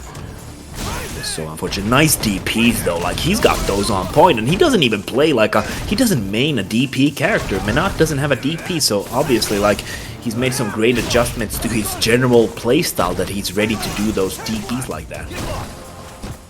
100%, and both Ixion's normal jumps and moonsault attacks has been stopped so far, but what a whiff punish into the critical art, and yeah, that should kill. Beautiful, Yeah. beautiful. Nice awareness there from Ixion. And just like we said, if you have the bar, just spend it, because you don't want to die with it and lose the round, just to preserve your meter. Right. Oh, beautiful jumping, but doesn't finish the combo there. He was a little bit too far away to go for the crouch medium kick there. And Rikeman just reaps the benefits of that situation. He's already that's stunned. damage. It's so ridiculous. Like, you make 2 mistakes against Luke and you're done for, actually. You messed up the combo a little bit, but nice cross-cut DP. Dude, like, Rikeman looks like he mains Luke. What is this? Holy crap. And just DP. Beautiful No raw answer. V-trigger for you, son. Too bad for you. I have a DP. And a good one. Oh, what a Look confirm. at this max range. Confirm. From Rikeman. He's playing super clean right now. Okay. Alright, nice. Went for the side switch in the end. Ixion wasn't ready. And his anti-air game from Ixion right now is just non-existent. Yeah. Saw some beautiful projectile punish there. He's gonna go all the way to the corner, going for the EX moonsault, but defensive V reversal there from Rikeman. He doesn't want to deal with this V trigger right now, and I think that's the right play. And he goes for the super. That's probably gonna kill because this super does a lot of damage. Boom! There it is. Yep. Nice confirm from Rikeman there. That was really nice. With the challenge, was ready for the challenge, connecting, and confirmed all the way into critical art, taking the first game. That was actually such a dominating fashion for the first match. Like that was Just solid all around. Yeah, like I said before, I've never seen Rikeman play this character, so this is obviously something that he has been working on. I'm not sure if it's like a secret or anything. It just might be a reason that I just haven't had like experience with this before myself. But it's obviously something that he has worked on for quite a bit of time. Oh yeah, this is definitely not a day one look. Yeah. That is for sure. Yeah, Max, he's gonna go for the max corner carry with the shoulder tackle as well. Fishing for that forward fierce. That was actually a valuable situation for Ixion, but he kind of misses the opportunity to whiff punish there. Yeah, once again, a very great whiff punish on that Sonic side using the forward lunging buttons from Luke. Yeah. Okay, he's gonna go for the plus frames on the corridor there. Yeah, backing off for now. Yeah, I think he's waiting for a projectile, but he was ready with the back medium punch there, Rikeman. Messed up the combo though, and now Ixion with critical art on deck. Still, if both players can get in one hit, it's over. There it is. Beautiful. Called it out like it is. And once again gets the super finish. Nothing personal, kid. You're a new kid on the block. I've been in way more Street Fighter games than you have been. Round 2. Yep, but he did undergo a name change. Yeah, he did. But I really like what they did with the character, to be honest. Like, before, Charlie was pretty much just like, I wouldn't say like a Guile clone, he kind of was. He threw the sonic booms with one hand, but he had the same moveset pretty much, so I understand where you're coming from with that statement. I think that overhead was his misplaced standing medium punch. Probably tried to inch forward and then standing medium punch. Good jump there. Oh, nice. The back medium anti-air. That is interesting anti-air. No, it's not interesting. It's actually extremely cursed anti-air. Surprised it's working out, but maybe Ixion was like, oh, I neutral jump. This is not gonna work. No, it's actually like pretty interestingly works in a multitude of situations. I've seen that work pretty consistently even. Like, it's actually pretty terrifying. That's crazy. That reminds me of the Street Fighter Beta Ryu anti-air jabs. Well, it's still in both players' favor. Life is pretty equal for both. Critical airs on deck. T-trigger as well, activated for Rikeman. For sure. Throwing those fireballs. He's using up a little bit of that V-trigger. Still has some juice left, and we all know that if you leave Luke alone on the screen and don't do anything to him, he's not gonna lose that V-trigger timer. Oh, yeah, he messed up. That is unfortunate, and Ixion is gonna even it out with another super. That's 3 supers already. Yeah, perfect example on why you just want to spend the bar when you have it, because you build meters so fast in this game. Yeah.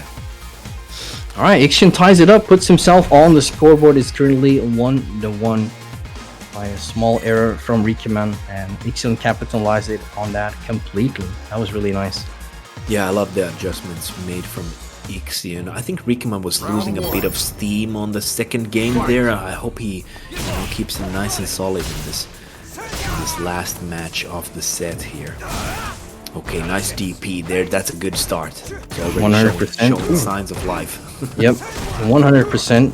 And Ixion did adapt his playstyle a little bit here. He's being a lot more mobile, throwing in a lot more pokes, and it's been working out so far. But once when Rikeman can get him like back into the neutral, it's where Rikeman actually shines right now. Yeah. It's using that standing medium punch as we've already seen every Luke's. You know, like Luke players want one thing and it's disgusting, and that's standing medium punch in neutral. Yep. It 100% is. The thing is, Rikeman is forcing Ixion to play his game. And the moment when that happens, exactly, that's where Rikeman actually shines and takes control. Round 2. For sure. Let's see if Ixion can change that. Yeah, that's a wild round start, What but it a pays jump. off with the jump in there with Rikeman.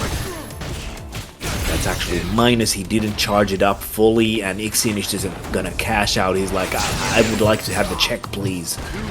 Yep, and I don't blame him here. Like, it's potentially match point for Rikeman here, so he's just gonna get every opportunity that he can. But ooh, Doesn't get the charge. Once again, Nope. screws it up.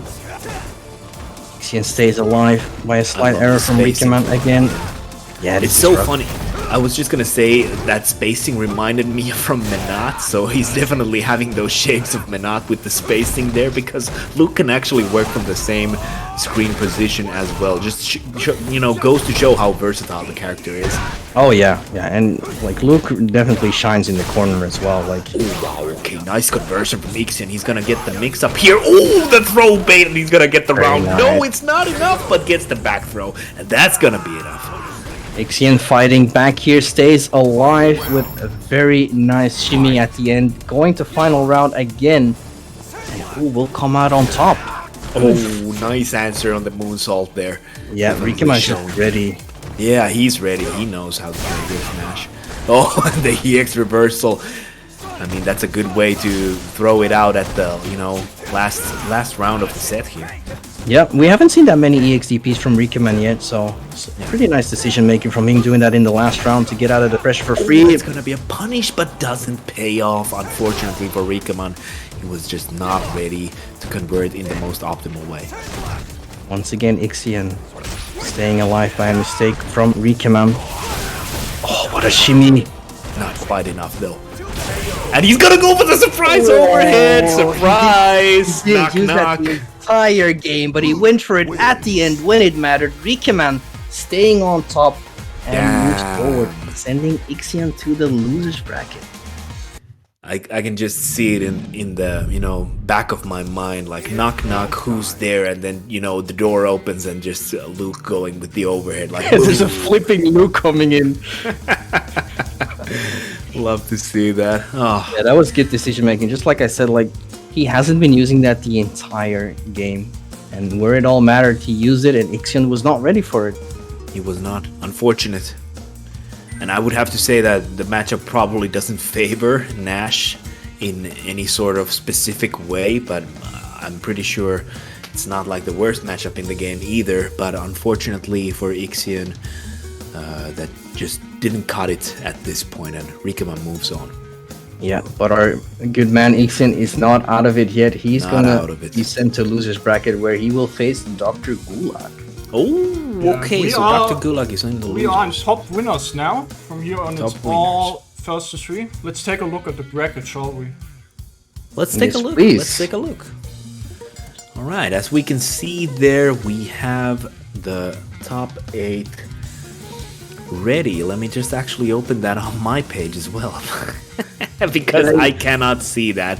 That is made for ants. But we have Venom going up against Rikeman's Barnet. We have Veggie going up against Wynon, the Kage player from Sweden. Then we also have Wonder Boy going up against still an undefined player from the bracket, and then we have Vilio going up against Kenzai. That's going to be Blanca versus Vega. Interesting. Yeah. Phenom versus Rikaman is going to be interesting as well. I wonder if we're going to see a Luke mirror match, or would Phenom go for Nikali versus Luke? I think, honestly, I think, especially when I think about the last year's CPT where Rikaman actually beat out Venom in the grand finals, I think Rikaman wants to go with Menat just because of the fact that I feel like Menat does pretty well against any character that Venom plays.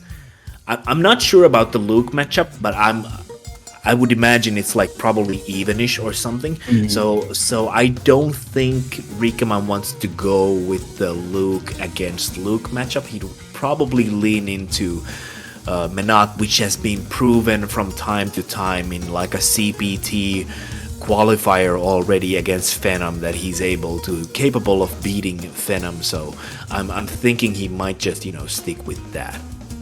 Talking about tournaments. Yeah, I was just going to be bringing that up. So we have the Saltmine weekly schedule here. So on Saturdays, 5 p.m. Central Eastern Time, we have StreetFighter 5 Saltmine EU Open Bracket. And if you ever wondered what Open Bracket means, it basically means that if you live in the region, you are free to register for the tournament, and you're gonna get some valuable experience from tournaments, and you might even be going up against the most famous high-ranking players in the EU. And on Sundays we have the StreetFighter 5 Saltmine NA version, so East Coast Open Bracket. Yeah, 100%. It's a good way of testing your skill against the stronger players, and let me tell you, there's a lot of strong players joining the weekly Saltmine League for sure. And up next, we have the schedule for the World Warrior tournaments. We have a couple coming up pretty soon. On the 3rd of September, we have the third one for Europe East. And soon after that, on October 2nd, we have the one for UK and Ireland.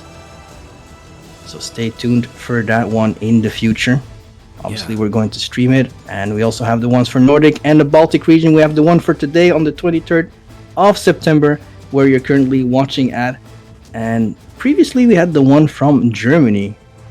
Yeah, that was a very exciting one as well. All of these tournaments have been very exciting so far. Obviously, the best of the best trying to compete, showing off what they got.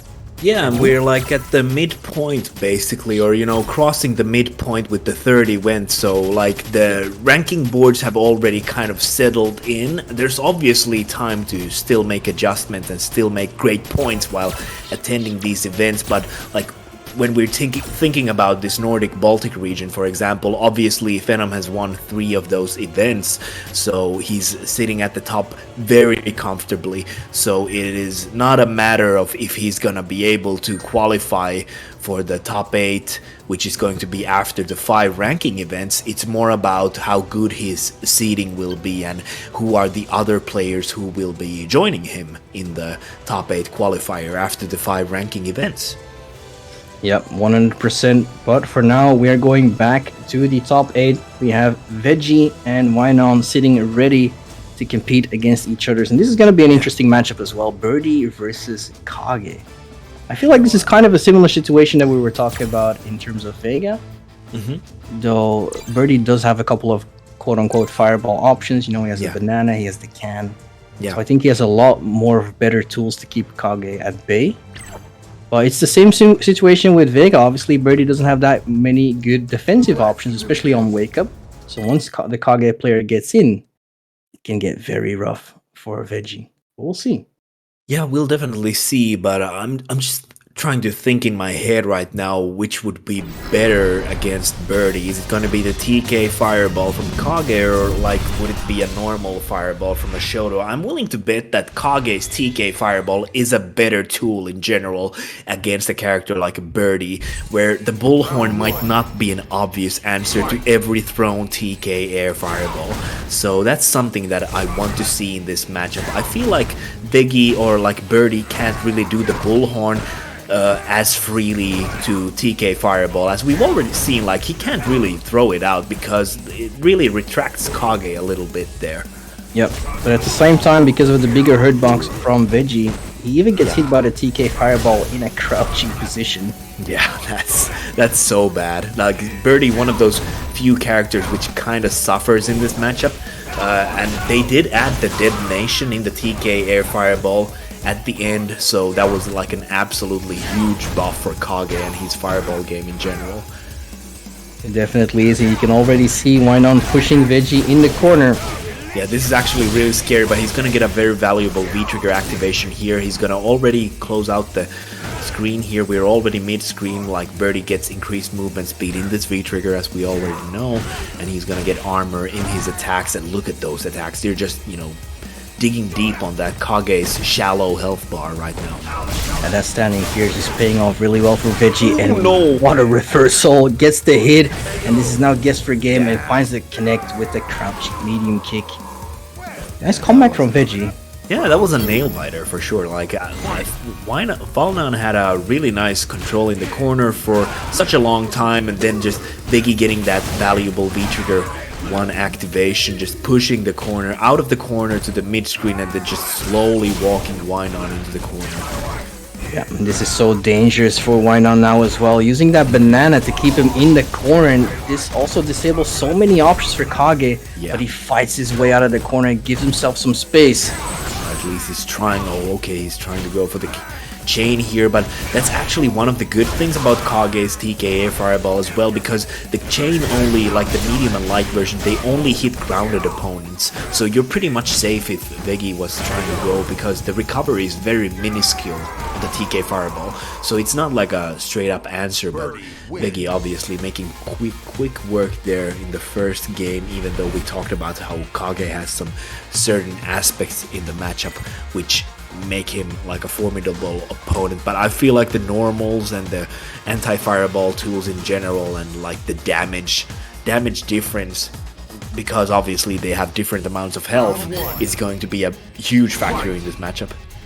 Yeah, 100%. The moment Veggie gets a good confirm, it will hurt for the Kage player here.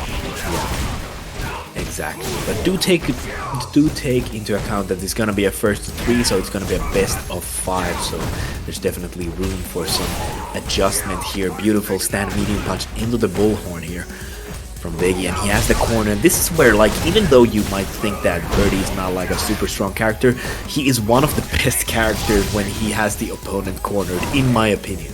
Oh, 100%. Once you don't have any space to move in and out to dodge his normals, you're gonna have a very bad time. But I do like the V-trigger usage here from Wynon getting out of the corner with the teleport, but gets thrown back in. He's so dead. He's dead 3 times over with that damage, because that EX command grab in the V-trigger does so much damage. It's crazy. It's almost like a mini super. Yeah, it's indeed crazy, and it was the EX version as well, so this man was incredibly dead.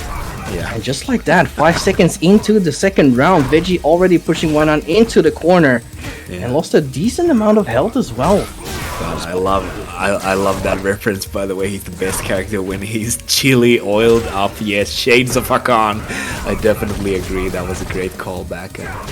Great callback to James Chen as well. And he's gonna, meanwhile, Veggie's gonna get the super here. He's gonna finish off the second game here. And he's already leading up 2-0 against Wynon. So Wynon definitely has his work cut out for him. What a clean round, and he finished it on 69. Very nicely done. Damn. Everyone in the chat type nice right now. I'll start. I'll lead the charge. Even Shinyama calling it out. 69 every time, but just like we said, it's the first to 3. So I'm seeing still, the nice. There's still some adaptations left for Wynon to come back from this. Let's see if he can pull it off. Holy crap, there's so many nice. I can't believe this. Beautiful. Alright, let's get it back into it though. Red Bull can thrown on the ground there. I think he has a really big life lead right now, especially with his Birdie's HP pool. Nice DP on the jump back though. Nice awareness from Wynon. Oh, but the surprise factor for the V-trigger one there. Yeah, and look at that damage, even on a big health character like Birdie. That was still big damage, and now Wynon is in a good position. Can he keep Veggie there? Oh, he's gonna get a punish Nice. there. There it is. Beautiful. So nice. Spins the bar as well. I like that. Look at that. Probably gets for game. This is gonna be an ambiguous situation. He guesses right on the backdash from Wynon. I really like how Wynon didn't want to deal with the activation into the command grab, so he backdashed. But Veggie was reading the backdash, and then he just did a bullhead. Yeah. In the end, Wynon kept his composure and managed to clutch out a round. Let's hope he can get another one so he can put himself on the scoreboard. But it seems like he did figure something out, and just like that, Veggie comes with it. Nice Enormous punish there from punish. Wynon. Yeah. Okay, sure. Back to those TK air fireballs, and he tried the bullhorn this time, and there you go. Just like I said before, it only hits grounded opponents, so Veggie can't utilize these anti-fireball tools the same way against a traditional Shoto, but this time he's gonna eat the ambiguous throw, and oh my goodness, armor and damage galore. No. Oh And nice my crushing eating goodness. kick. Oh, that was really solid from Veggie right there. Yeah, best character in the game when chili oiled up. I'm gonna use that in the future. Thank you, Zekaya, for that one. And he's kind of right. He does. Chili oiled up? Oh, Yeah, beautiful bullhorn. Yeah, that was sick. Like, he has a very good read on Wynon right now. Once again, he's already in the corner, lost a big chunk of damage in a matter of seconds. Yeah, it's so scary. Like, when he has this corner position, okay, now he's gonna get some valuable real estate here, but still like a very dangerous situation for Wynon. Back into the corner. He's gonna have to use this V reversal to, like, live on longer, but, like, he's gonna need that V trigger to make the damage difference here matter. He does. But he got a jump out really nice. He got some space to work with right now. Oh, no. No. Oh, he's getting hit by all the normals right now. He's trying to fish for that crouching medium kick into the Tatsu, into the DP, into the super. Most likely he's gonna try to make that damage. He's trying to fish for that crouching medium kick. Oh, but he gets He the finds forward the hit. fish. He does. This is a start, but No. just like that, the challenge into the critical art confirmed. And I mean, with three. yeah. I mean, he took off from the starting position, started running, tripped off immediately, and Veggie stopping Wynon in his tracks here, unfortunately. But this is on the winner's side, so Wynon definitely not out of the tournament yet. But this is a fantastic position for Veggie to be on this bracket here, because he's going to be moving on into the winners finals, which is going to be up against Phenom or Rikaman's Barnet, because that is something that is definitely still up in the air, because Rikaman has shown in the past that he's capable of beating Phenom. Yeah, this was the grand finals last time. Yeah, exactly. We're already in like this could be a grand finals in top 8 kind of situation Right. in the bracket, which is something that I always love saying, because it just goes to show out that, like, this region especially, I feel like it's a really competitive region. Like, there's not like obviously Phenom is like the best player in the region, but there's like so many good players right behind him. We have Veggie, we have Rikaman, we have Baltic, we have Dr. Gula. You know what else all we the have? others. Yeah? We have Go one on. code left to claim, even we are already in top 8. That's disappointing. I mean, the prize pool is great so far, but the one code left in top 8 with 260 people watching right now. Okay, This is guys. meant to be. This is Ova's chance to prove No, himself. I already claimed mine. I already claimed mine. We're I gonna thought have we were one going to be ready, huh? dramatic. I thought we were going to be dramatic over here. Yeah. I should have done that though. I'll do that next time. I'll remember that. All right, who is going to be the we are- VIP? Yeah, There we are go, only- Mylin. Yeah, Mylin, There we go. thank you very much. We are only $35 away now from the second donation goal at 150. We're paying out the top 3 today. So we are getting really close. Awesome. Thank you everyone so far for your contributions. We have a prize pool of $150.50. Thank you so much for that. And just like Rita said, if we can get to 150, that means we can pay out a third person. Yeah. So if you're feeling generous, make some contributions to show your respect and love for these players. And who do we have next? We have Rikaman and Venom, just like I said, it's gonna be a banger of a match here. And I can already see the mix-ups in the chat because Venom is like, which character are you gonna pick at Rikaman's barn? And in the chat here. So, oh my, we see two Lukes here, but I still believe in the Menat pick, but obviously I could be wrong. We could see Luke Mirror or something quite, quite different. Okay, he says Falk, so okay, it's gonna be Falk versus Luke, guys. You heard it here first. Otherwise, it was going to be a Luke Fighter 5. I mean, yeah, I was hoping for Dalsim personally. I'm not sure how hard that is for Luke, to be honest. I think Dalsim does pretty well against Luke. I think he's one of the better characters against Luke, so he has like an even matchup, which is kind of funny to say out loud. Like one of the best characters with the best matchups is an even matchup for Luke. That's actually sad. You know who else does good against Luke? Yeah, go on. Luke. Oh wow, I could have never guessed. His twin brother, we should have known. Oh my god. You know who also does good? Dan. I don't believe that for some reason. I think it's pretty even. Venom is going. What is this? Venom is going G. I've actually seen him play G a lot on his stream, so like this might be like a pocket character for him. And Rikaman is going with Falk.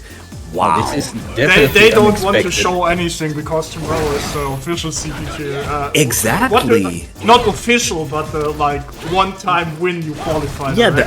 the one-time qualifying event. Exactly. Like they don't want to show the tech here.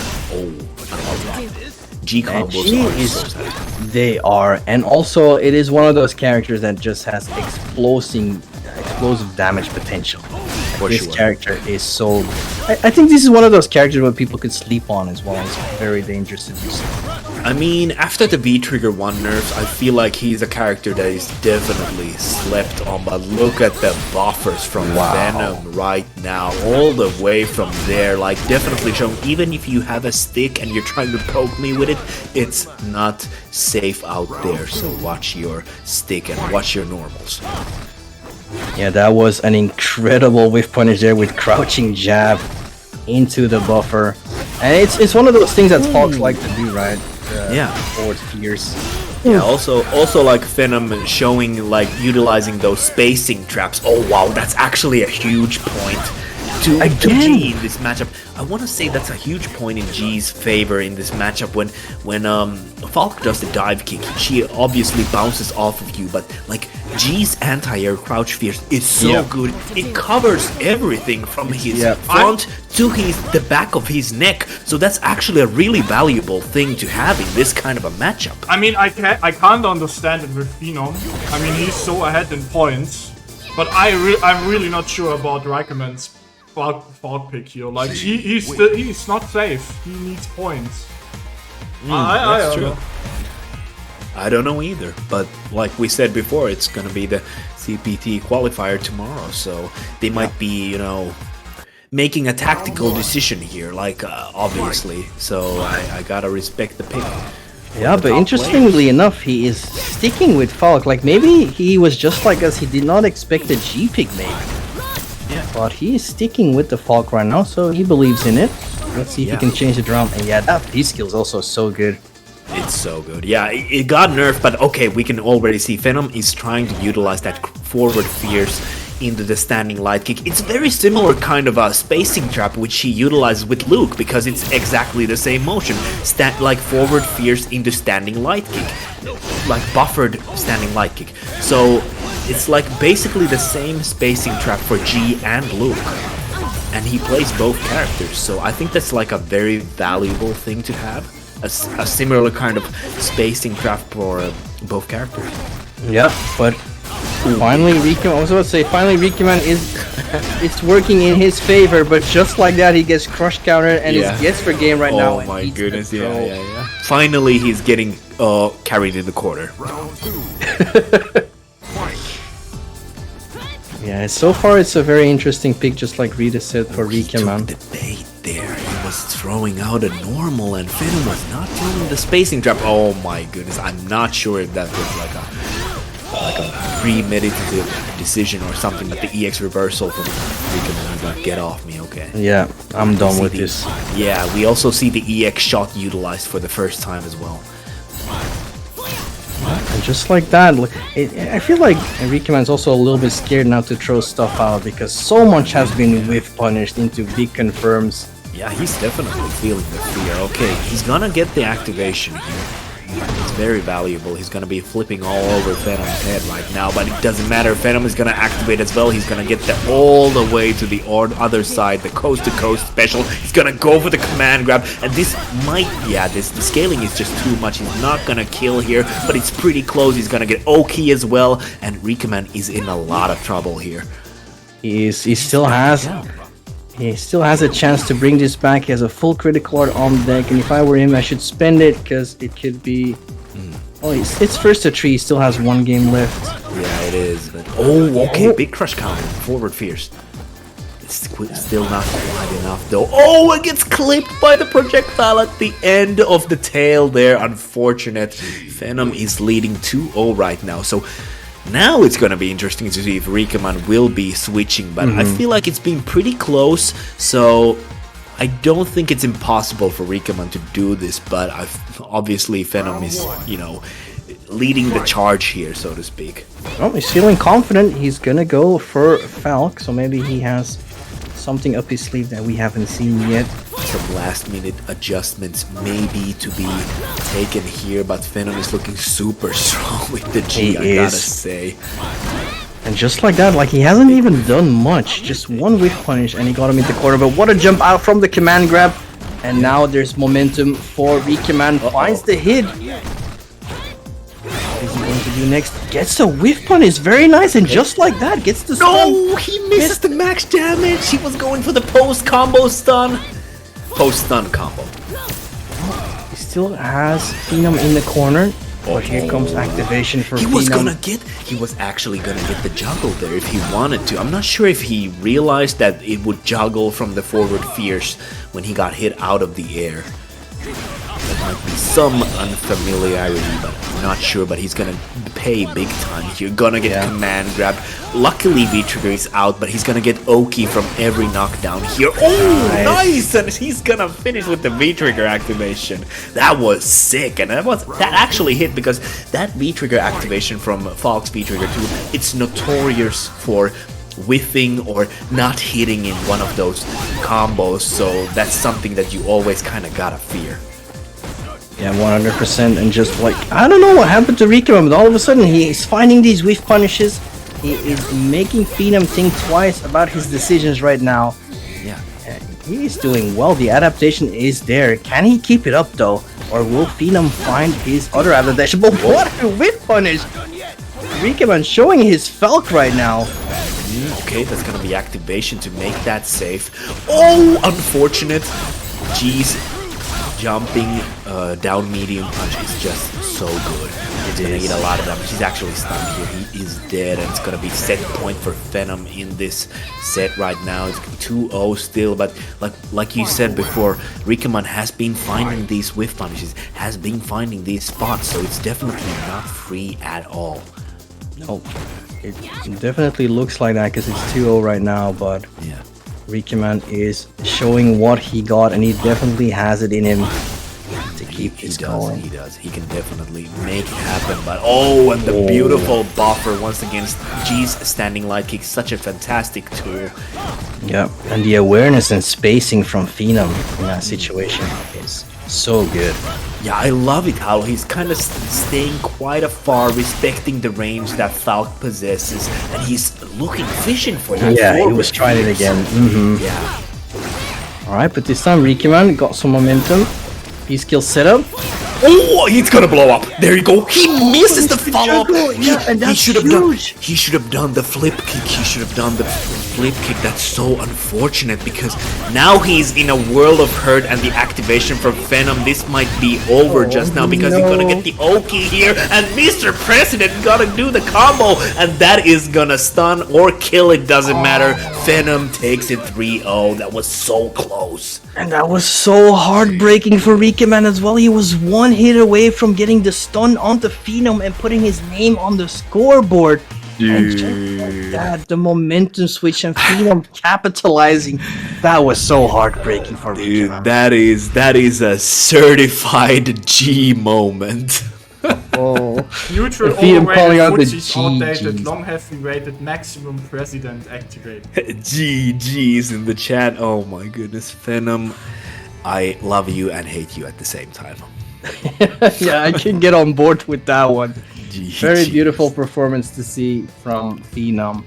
And shout out to Rikaman for sticking with his Falk. Definitely at the end, he was showing that he had it in him to beat Phenom. Yeah. It just wasn't enough. It wasn't enough this time, unfortunately. Well, but what I am very excited to see is most likely they're gonna run into each other tomorrow in the CPT qualifier bracket, and I'm interested in what they're gonna pick tomorrow as well. So don't miss out on that, and it's gonna be streamed on Capcom Fighters, as you already know.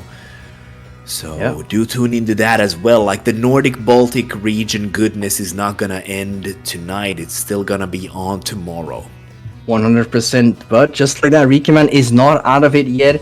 He is sent to losers bracket, so we might see him return to get his revenge on Phenom. Who knows? Yeah. But we will see if it will be Phenom, because Phenom will be up against Veggie later on. Yeah, that's gonna be the certified Baltic Nordic Classic, aka 0-0 Phenom going up against 0-0 Veggie. So that's something that is always, almost always going to be up, you know, in the air. And that's gonna be always like in these regional events. That's something that's, if you lock us down with only our region, it's gonna be Phenom versus Veggie at some point in the bracket. Yeah, but we're not going up. We are going down to loser's side of top 8. Wonderboy versus Dr. Gulag. Okay, interesting. And this is actually the first time in the bracket today that we've seen Dr. Gulag. Obviously, he's like probably the best player in Finland alongside Valix, in my humble opinion, after watching these players play for many years. So obviously he is someone that could always take it, but it is going to require a tremendous amount of work. Yeah, he's fighting against Recommend's Barnett's brother, Wonderboy. Is that actually his brother? Yeah, it is his brother, yeah. Wow, that's actually sick. Well, I we did have not the know that. brothers in top 8. Damn, That is cool. What a sick set of brothers. Like other plays a godlike Zeku and the other is like a Menat specialist. Jeez. Yeah, we have seen Wonderboy earlier in the tournament today. Yeah. Very solid Zeku, kept his composure, very patient as well, with good fundamentals and good spacing. Yeah, we had the pleasure of seeing him in the first set actually, and that was like I've seen him play before, but like a good Zeku is always a treat to watch. Oh yeah, 100%. And there is not that many Zeku players out there. So far, the only one that I was aware of, the one who was doing pretty well, was Infectious for quite some time. Yeah, but it seems that Infectious really doesn't like. I feel like a lot of good Zeku players are not playing the character anymore. Like, obviously there's Gunslinger, but I feel like Infectious is playing more of a Ken Luke combination nowadays, and others. And actually, oh, this is really interesting. Dr. Gulag is playing Alex. I know he has an Alex, but he doesn't flex it out often enough in tournaments. So this is something that is new. I haven't seen him play Alex in a top 8 situation. So this is something I'm very curious about. Yeah, me too, actually. It's a very interesting pick from Dr. Gulag, and a lot of people consider Alex to be probably one of the worst characters in the roster. But he has very good damage output, though. Yeah, and already we can see that Wonderboy is ready for these dash-ins, but he was not ready for it. Deboot, he's gonna be in a mix-up situation here as... Oh, that's also almost killed. Almost killed. And he was going for the V-Trigger. That was so... If he had V-Trigger 2, that would have beat out the stomp, most likely. But he has V-Trigger 1, so that was a certified V-Trigger 1 moment, aka get stomped on. Yeah, and that was pretty much what we saw. He did get stomped on because in a matter of seconds, that was such a big damage output from Dr. Kulak's Alex. That was crazy. Like, this character, I can understand why people are scared of Alex, because like even if you have a life lead against him, it never matters because this character can just explode on you with like tons of damage. Yeah, and it's interesting for me, he's going for a feed trigger too. He probably has his reasons, but I'm not sure why. I would wonder if it's specific to go for against Seku. Oh, but what a whiff punish.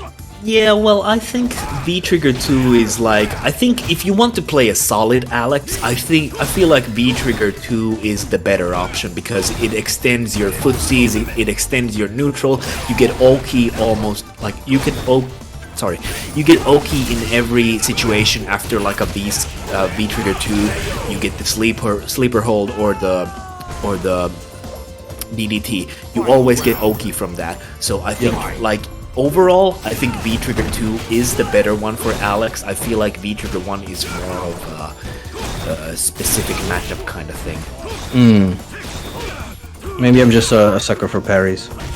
Yeah, you're a sucker for the Alex Twitter moments. But so far it's fairly even. Yeah. Both players playing very patient right now. Oh, look at the crush count. Yeah, and look at that damage output for 1 bar. And after the dash, he is actually +3 from the backdrop now, so that was a fantastic buff for Alex. Normally, Alex players didn't really want to go for that follow-up from the heavy slash because it didn't give you Oki. You were always minus, but now that you dash, it's actually +3. That's crazy. Yeah, I feel that's actually a good buff he deserves because he had to give up a lot of damage just to That's keep true. his pressure. That's true. Oh, smart usage there. Gets out of there. Now Wonderboy going back. Yeah, and going back to old Seku as well. And that's such... Man, his fireball is so good. Yeah. Okay, But can he... Yeah, but can he keep it up? No, that's like it's good. Oh, and once again, the boot just finding its way in. Dr. Gulag taking the first game here. That was sick. I feel like the biggest enabler in these moments was definitely the roundhouse for Dr. Gulag. Like, it was hitting him all the way, like getting crush counters, getting those V-trigger activations, which were very valuable in almost every situation. Damn. And yeah, that's a good point from Addyman in the chat. If he blocked that, it was unsafe. So that was like a clutch situation, which paid off for Dr. Gulag. If I want to see blocks, I play Tetris, bro. That's actually a Damascus quote, so I really want you to change that. I've said that from the beginning, and unfortunately you haven't changed that still. Ooh, gets some. Just like that, Dr. Gulag with... Oh, no! Oh, Alright, this could be a momentum shift for Wonderboy right now. He has a long way to go, but he is making it work right now. What a whiff punish! It's still not over, but yeah, oh no, he's going for the V-trigger one. That was so good! He had the super, actually. He decided not to go for the super. Maybe he's trying to save it up for something else right now. Oh, what's gonna happen here? Oh, and the crouching short, and Wonderboy was holding, he was looking for the super. It did not matter. And Dr. Gulag takes the first round here. What a clutch situation. At some point I thought it was happening, man. Like, Wonderboy had everything going for him, and at the end that was so clutch. But Dr. Gulag once again coming out on top. Those are some scary up-grams that Wonderboy was throwing out there. Pretty much asking to be punished. Okay, there's the EX stomp. We're back in, baby. We're back in business. Oh, once again the boot, but no activation. Oh, wow. That was a really nice dash in. Oh, the shimmy, but he didn't believe in it. Yeah, he didn't believe in his. Yeah, he didn't believe in his shimmy. That's like a crack in the confidence. Oh, that was a good reaction on that. Used the bar to make sure he had the invincibility he needed. But the reaction was on point here from Wonderboy. Yeah, finds himself in the corner. This is the first time a boot whiffed. Yeah. Let's get another one. Still no punish from Wonderboy. Unfortunate. Didn't might try to make the safe grabs there. Okay, he goes for the wild EX. Ooh, that's a hard Wild read. EX. Sometimes you just want to throw out the reversal, but this was not the time. Okay, back throw. Clutch from Wonderboy. Did he grab them out of the command grab I animation? do believe that was what I saw as well. Okay, V-trigger 1, but it doesn't matter. He was trying to inch forward to Dr. Gulag, ready to fire off that crouching jab there. Alex wins. Yeah, very nice check Nope, there. not today, not today. Setting up your distance for a comeback? Not today. And so far it has been really clutch. Like Wonderboy, he definitely has what it takes to take games from Dr. Gulag. But so far the composure from Dr. Gulag and just finding the hit almost every single time with that standing roundhouse is just absolutely crazy. These have been super back and forth, but unfortunate for Wonderboy, he hasn't really been able to make a dent in this set, so it's still 2-0 for Dr. Gulag. And, the crouching medium punch, one of the best normals in the game, coming out to play. Oh yeah, absolutely. Oh, okay. Side switch, very valuable for Wonderboy. Gotta get out of the corner against Four Alex. Like, standing medium kicks. I can't believe this. These guys are crazy. Okay, another throw. Good pressure so far from Wonderboy, but gets checked. Oh, okay, gets the side. Walk under target combo, and that's quite not gonna be it. The scaling is so hard, but gets the surprise overhead there. Don't see that too often. All right, Wonderboy doesn't want to go out without a bang. Still in this, no matter what. Oh wow! That was a Matrix moment there. And again, I can't believe these are actually working in the way they are, and he's stunned, and that's gonna be a perfect, nice momentum shift, actually ending the match there, which is always a good, it's always good to end on a high note, so to speak, so that's gonna be great moving on further in this set for Wonderboy. Wonderboy Crazy. just like that, flipping and dipping all over the screen, finishing it with a perfect, puts his name on the scoreboard and showing Dr. Gulag that he's not out of this yet. He's not out of this. Let's go. That was so 2-1. crazy. That momentum shift was just ridiculous, and he kept it all the way that round. Yeah. I like that. But I would like to see Wonderboy utilize that EX flip a little bit more in the old form, because I do feel like Alex's anti-airs, they are slow, crouch fierce. Jump back jab obviously is a pretty solid air-to-air, but like he doesn't get anything out of it. He doesn't get a situation, he doesn't get low key, he doesn't get pressure from that. So like I would love to see Wonderboy utilize the EX flip a little bit more, because it does tend to work very well against Alex. He does. So far, Wonderboy is putting up a good fight with guess for game for Dr. Gulag, but he has momentum right now. Very defensive from Wonderboy so far. Oh Dr. no, Gulag just he doesn't flipping go away. But he doesn't go for the follow-ups. He was poking away, but he did not believe in those those hit confirms, because you can, from that range, he could have done the sleeper hold, because in the latest patch they did add the option for Alex to cancel to either DDT or the sleeper hold, because before this patch it was predetermined from the button or the special you did. If you did like an elbow, you got the DDT. If you did a normal crouch medium punch, you got the DDT. So like now that you can choose it, it's like so much more powerful. And Wonderboy right now, it seems like he has found something in his old Asian ninja books, and it's working out against Dr. Gulag. The momentum has shifted completely into Wonderboy's favor.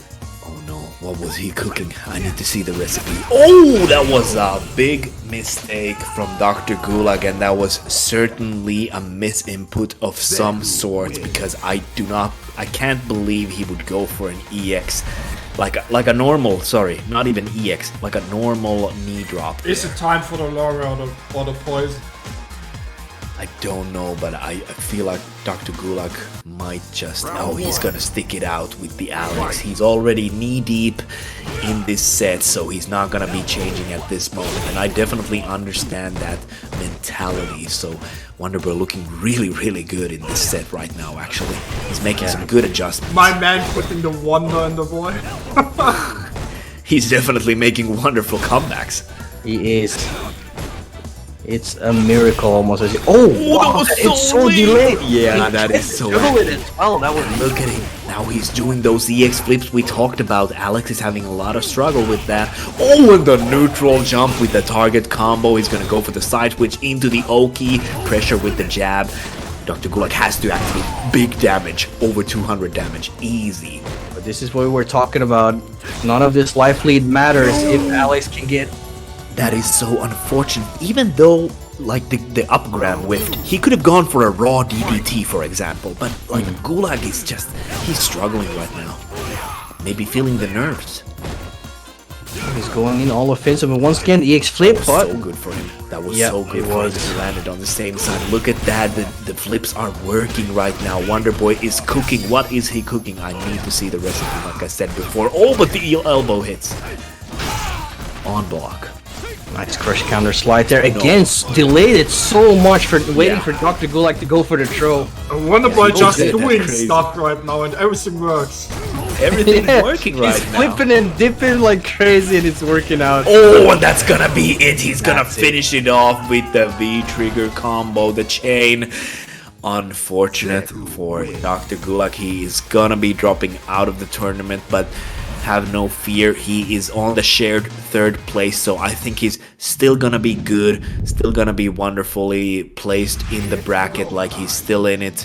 But fantastic work from Wonderboy. He was making some great adjustments. He started utilizing the flip already, like Alex was struggling with that. Like, even though Alex has solid anti-airs, like crouching fierce is okay, and the jump back jab is always an option. EX knee drop is an option. I feel like the flip from, because of the side switch, it definitely hinders Alex's gameplay to, you could see that in the set. Yeah, 100%. It definitely eliminates a lot of options that Alex can use because of the side switch. And it's interesting as well because like Wonderboy was playing a very honest game at the beginning of the set, and Dr. Gulag was just all over him. And then he just decided to switch it up, going for, I wouldn't say a lot of random stuff, but just going for a lot of flips, a lot of risky stuff. Like, but it worked out. Dr. Gulag was not ready for it. And he just turned it around, being behind 2-0, coming all the way back. Exactly, and we right now we're looking at our Saltmine CPT World Warrior Nordic and Baltic number 3 event page, and as you can see, our prize pool is $116.55. If you still feel generous, and if you still feel like, I think the top 3 should be paid, then you can still donate to the prize pool. If we can reach that $150 goal, we are going to have the top 3 payout. So if you feel like, I want 3 players to be paid, then definitely consider donating. 100%. And if you feel like you want to get some cool gear as well, you can get some cool merchandise for yourself, and a part of that will be contributed as well. So you will contribute to the players and you will get a fancy t-shirt or hoodie for yourself as well.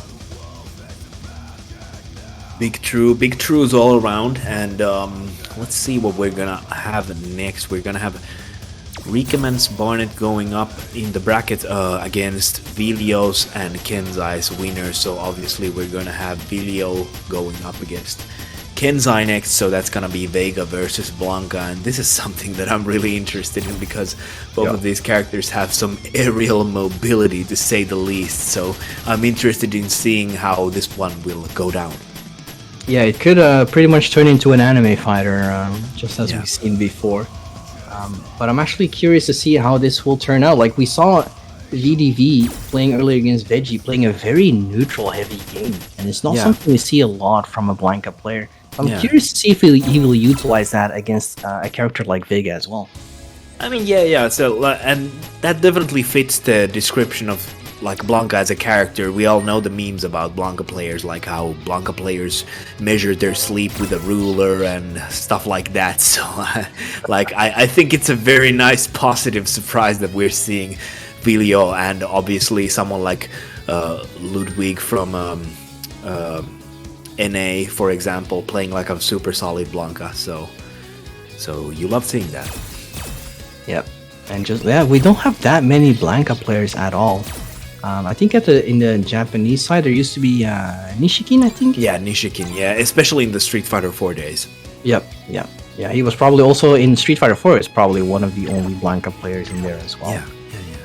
But I'm not sure what happened to him lately. I don't think he plays. I'm sure he's still playing, but not as much, I think. But I have seen him play, and I think it was Blanca. But yeah. But obviously, we had, like Veggie said in the chat, we had Wolfgang. Sorry, I messed up the name. I said, what did I even say? I said Ludwig. I meant Wolfgang. You're fired. Round 1. I can't. It's another region. I can't get fired for that. Ludwig. Anyways, we're gonna be moving on. It's gonna be Vilio versus Kenzai. Okay. It is Okay, indeed dude. Vega versus Blanca, and just like that, Kenzai is going in. Yeah. It's a Friday night for sure.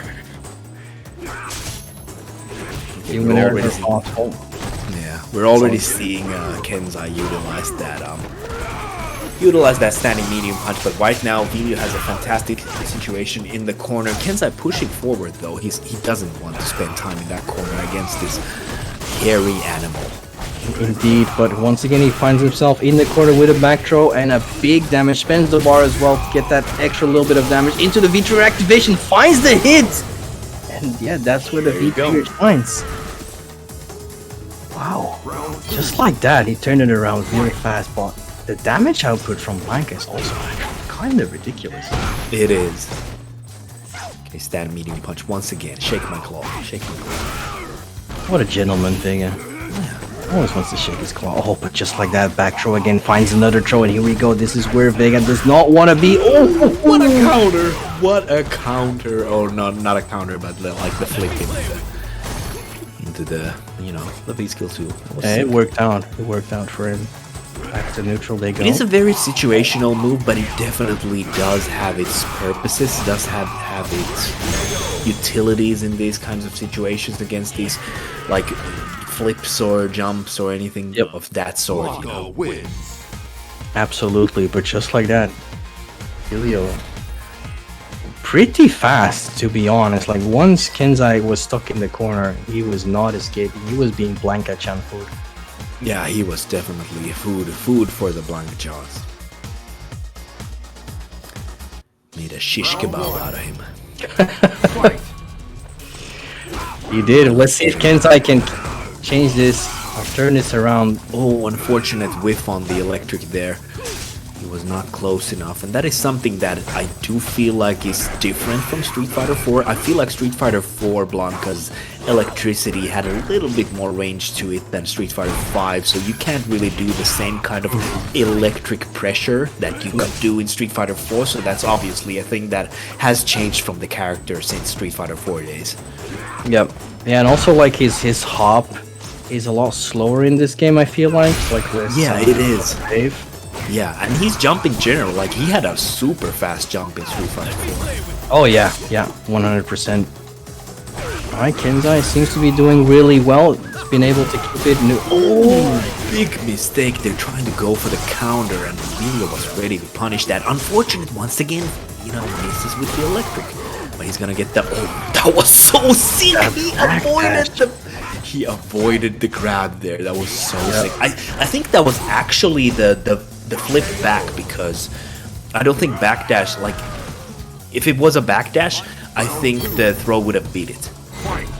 But don't quote me on that. It could have been. It was pretty fast in general, but he did escape the throw. He did read the throw coming out, and he was ready to punish it as well. But look at this from Kenzai, just like that, 10 seconds in, finds the stun, big damage. Dude, what a way to flip this scene completely right now. Once again, we got a flip from Blanca. He's flipping all over the place, actually.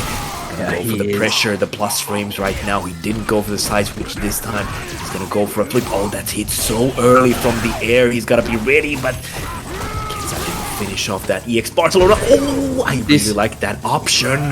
This is going, the characters are just going everywhere right now. It's crazy. Like, How many times did they actually went through each other in this round? That was ridiculous. like these guys phased through each other like like they were playing on a layer on an MMO or like a server or something. Like they're just phasing through each other. Yeah, their hurt boxes were just completely gone. Yeah, they were like, I'm out. Alright, but Kenzai puts himself on the scoreboard, ties it up, and it seemed like it was all in VDD's favor. Especially with how explosive he was. But Kenzai is still there, keeping his composure. And as long as he can keep it in the neutral, I feel like he's doing a really good job. But like, once Blanca gets in... And I feel like Blanca is... Yeah, that was good. I feel like Blanca is one of those characters that just... He can make you feel very stressful. Yeah, for sure. Like in a best of 3 situation especially, I never want to... Like, even though Blanca could be the worst character in the game, like if he would theoretically be, I don't want to face him. I don't want to face this moveset in a best of 3 format. I wish they just removed him from the roster, to be honest. I can feel the hate. But regardless, Vilio is doing an incredible job with Blanca so far. Has a good life lead, likes to sit on it as well. Oh, but what a dash forward! And Kenzai was ready to check that. Ooh, the parry though. It is not gonna kill the goal. It's actually gonna kill. He went for the follow-up. Nice work. Kenzai, he was just ready. He was sitting there waiting for that with the perfect punish. For a moment there, I thought he was gonna go for the EX Flying Barcelona, like the grab version, but I was like, wait, he can get way more damage because he has another bar, and he utilized that perfectly. He did. Took himself nice around. roundhouse. You don't see that very often against characters like Blanca with a short moving jump. But great utilization from Kenzai. But it doesn't matter now. Vilio has the corner, so he's making some moves here. Oh, it actually lands on the same side. That was funky. And you can see Kenzai was getting desperate. He's trying to fight his way out. Traded with the air-to-air, but Vilio comes out on top with the overhead. That's such a funky overhead, man. Like, that is such a weird animation, dude. Now he's just trying to whiff punch the standing medium punch. But like you said before, like we saw Kenzai in the first sets, like in this evening, you did say that like it's surprisingly hard to whiff punish that standing medium punch. And it's definitely holding true, even though Vilio is actually utilizing his moves fantastically here. He's using the standing medium punch, but it's still not enough. Like it's just super hard to whiff punish. And once again, the roundhouse anti-air from Kenzai. He's utilizing all of those. If you want to be a mega player, you really need to like hold 3 different anti-airs from different ranges. You gotta have the roundhouse, you gotta have your air-to-airs, you gotta have the crouch fears for certain angles. Like you just have to have such proficiency in anti-airing. Yeah, I do not want to play these. I do not want to play these characters in terms of anti-air. I'm just happy with having a DP. That is definitely something that when you're picking a character, sometimes you just really need to think of the tool sets and what works for you. Yep, and even in that situation, this time Kenzai actually used the walk underneath. That can also work really well too. Just walk underneath and punish on the landing frames. That's exactly what he did there, and that won him the game. He's up 2-1 right now. Okay, he's making some moves, making some adjustments here. Fantastic work from Kenzai. He's definitely looking really solid in this set right now, but Vilio must have some tricks in his sleeve. Like he hasn't shown his full bag yet, so we're still waiting for that. I feel like Kenzai just realized that he's playing against a beast, so he must bring out the Matador skills. Yeah, for sure. Like he's fighting in a bullfight, but I gotta shout out Arturo for bringing out the raid with 64 viewers. Thank you very much, and you know, I hope you had a good stream first of all, and welcome all of you Thank from you very much, Arturo's Arturo, stream. for the raid. Oh wow, thank you so much. Welcome. Big crush counter from Kenzai right now. Gonna go for the sweep only. He doesn't go for anything more fancy right now. He has the corner position. He's gonna go for some stance dancing right now. And Vilio activating from the roundhouse. That was so smart. He also did a micro walk forward, waiting for Kenzai to press a button, and the connected, and that wins him the game as well. That was so sick. Ditto. That was really good. Vilio still in this. The beast Right here, will not too, be tamed. Yeah, untamable. Okay. Wow, okay. Interesting option there. Yeah. Once again, ready with the anti-air. Goes for the command grab this time. He hasn't used the command grab that many times, and I like that. I like keeping that as a reserve and use it when he needs. Exactly. The surprise factor of the command grab will always be there. Okay, he's gonna definitely activate from these plus frames. He's gonna hold that throw there. Okay, another throw, not the neck bite, the head bite. Oh, he tried to go for something fancy. I don't know what it was, but we're going to the moon right now, all the way. Oh, he went for a command grab of his own, but it whiffed Got for checked. some reason. And that was so smart from Kinza in the corner. He chose to not use a wake up at all, ruining the mix up with the EX Blanca ball there from Vilio. That was so smart. Alright, well, set point for Kenzai. Can Kenzai keep his composure, or will Vilio turn it around and go for the equalizer? He gets a really good jump, gets some nice damage into Oki, gets the throw. Solid combo.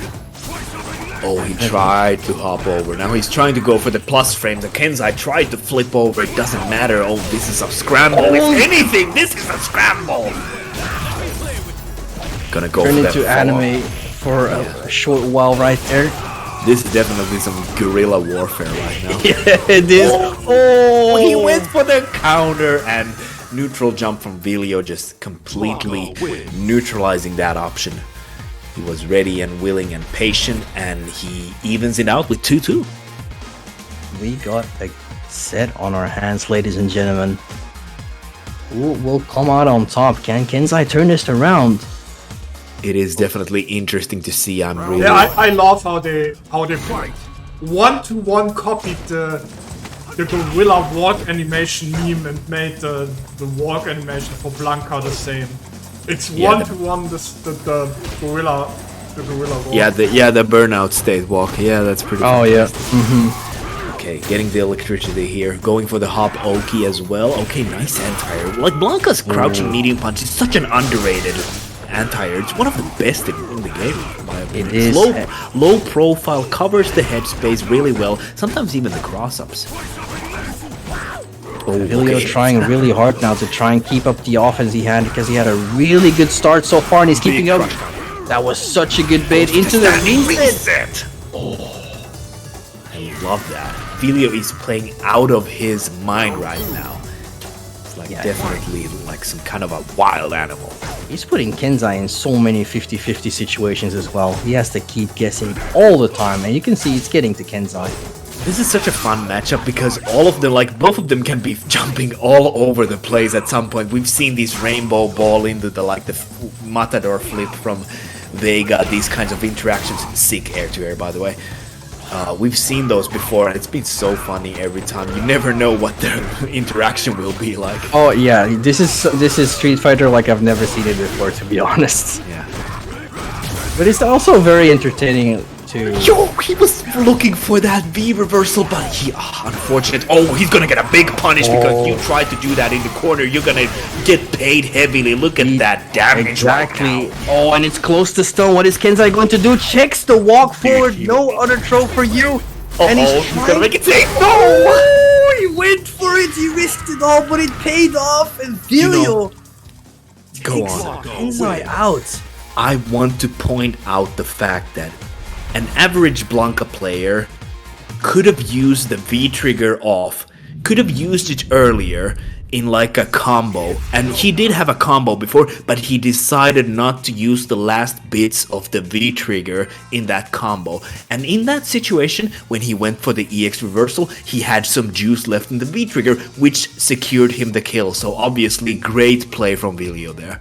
Absolutely just managing his V trigger, his resources in such a good way. I feel like that was perfect play. Perfect play. Yeah, this is definitely not your average Blanca player right here. This man is looking very promising. For sure, Can't wait for to sure. see more. He's going to move on where he will take on Rikeman later on. Oh boy. That's gonna be a struggle if it's gonna be Mena versus Blanca, but I think up next we might have the winners finals. But anyway, we're gonna have. No, we still have we three. still in user. You fire. You should know how this works. You fired. Okay, whatever, dude. But we're gonna have Wynon going up against Wonder Boy, or yeah, I think we're gonna have that next. Or what do you think, Regis?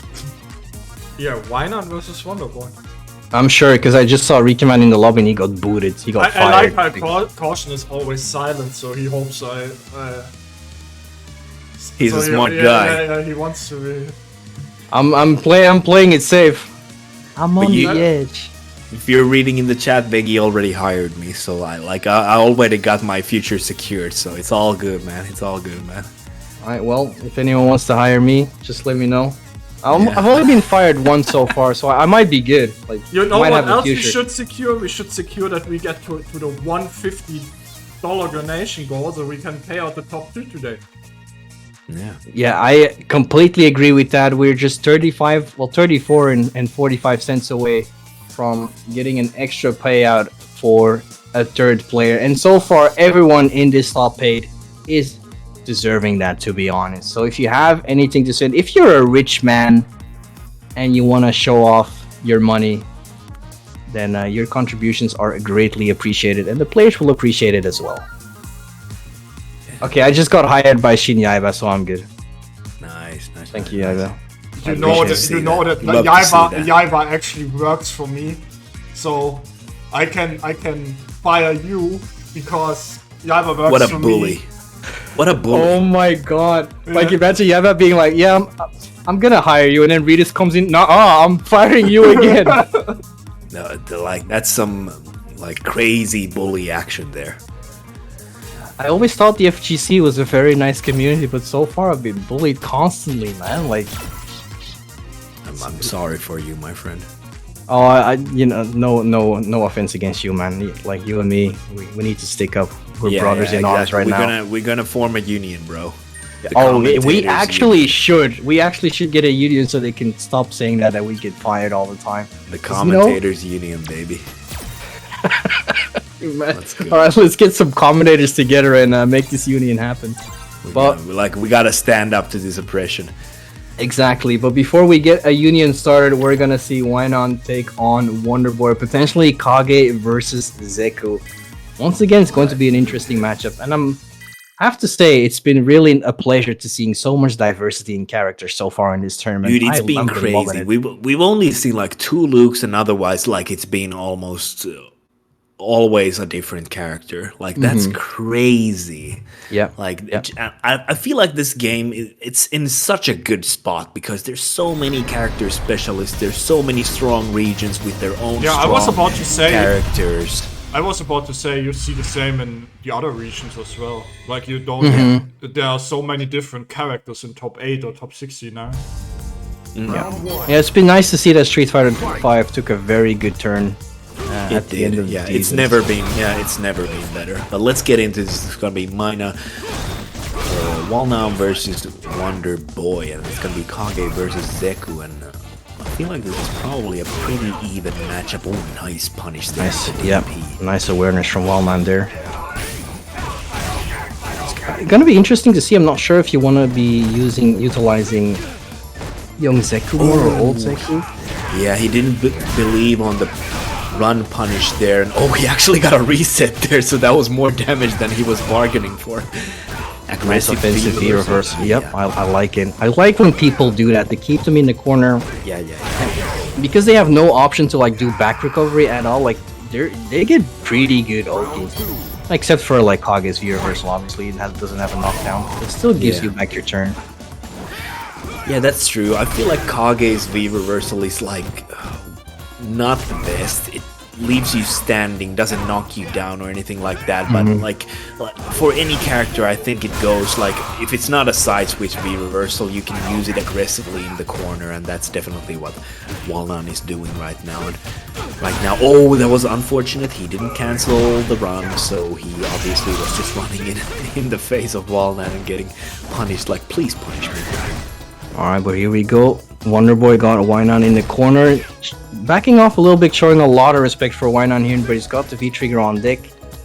full critical art on deck as well, and he's looking to whiff punish, and he finds it. Big damage. Well, look at that. Saves the critical art. Oh my god, he is smart. actually dead, and that's actually interesting. That I don't think that would have stunned there, so he had to cancel into the critical art to get the kill there. That's actually interesting. Yeah. That was a really good run from Wonderboy. Momentum shift was there, and it's very solid all around. I like seeing it, but going to the final round, why not with a full critical art bar on deck, obviously. So he's in a good spot right now. Yeah. I got up. No, I was just gonna say I love the joke about Wonderboy being Rikaman because they're brothers, and people in the chat are like, Rikaman, you should be chatting while you're playing at the same time. Like, I think that's so funny, dude. That is hilarious. I mean, it's hard to tell. He could have went to the other room and be like, "Oh, give me this control, man. I'll fix this shit for you." No worries. Surprise Monotic. Oh, Wonderboy plays this character too. Oh my god. Oh, that roundhouse is so good. Nice whiff punish there from oh man, you are not safe. I have meter, I have the crouching medium kick. I mean, I need to say Raika Seko is pretty trash though.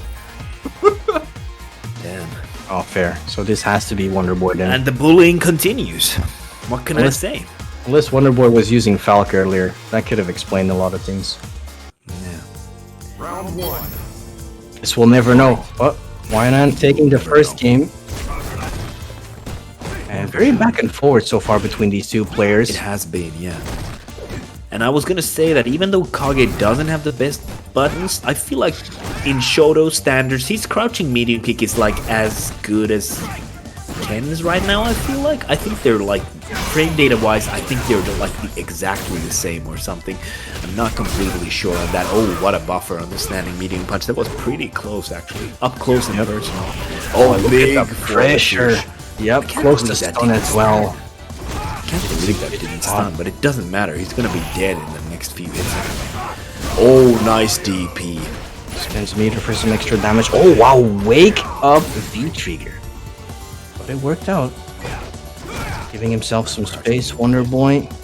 And just like you said earlier, like I'm actually surprised, like even though Wanan does have stubby normals, as you said, he's actually doing really well in the neutral Kage, against yeah. Goku.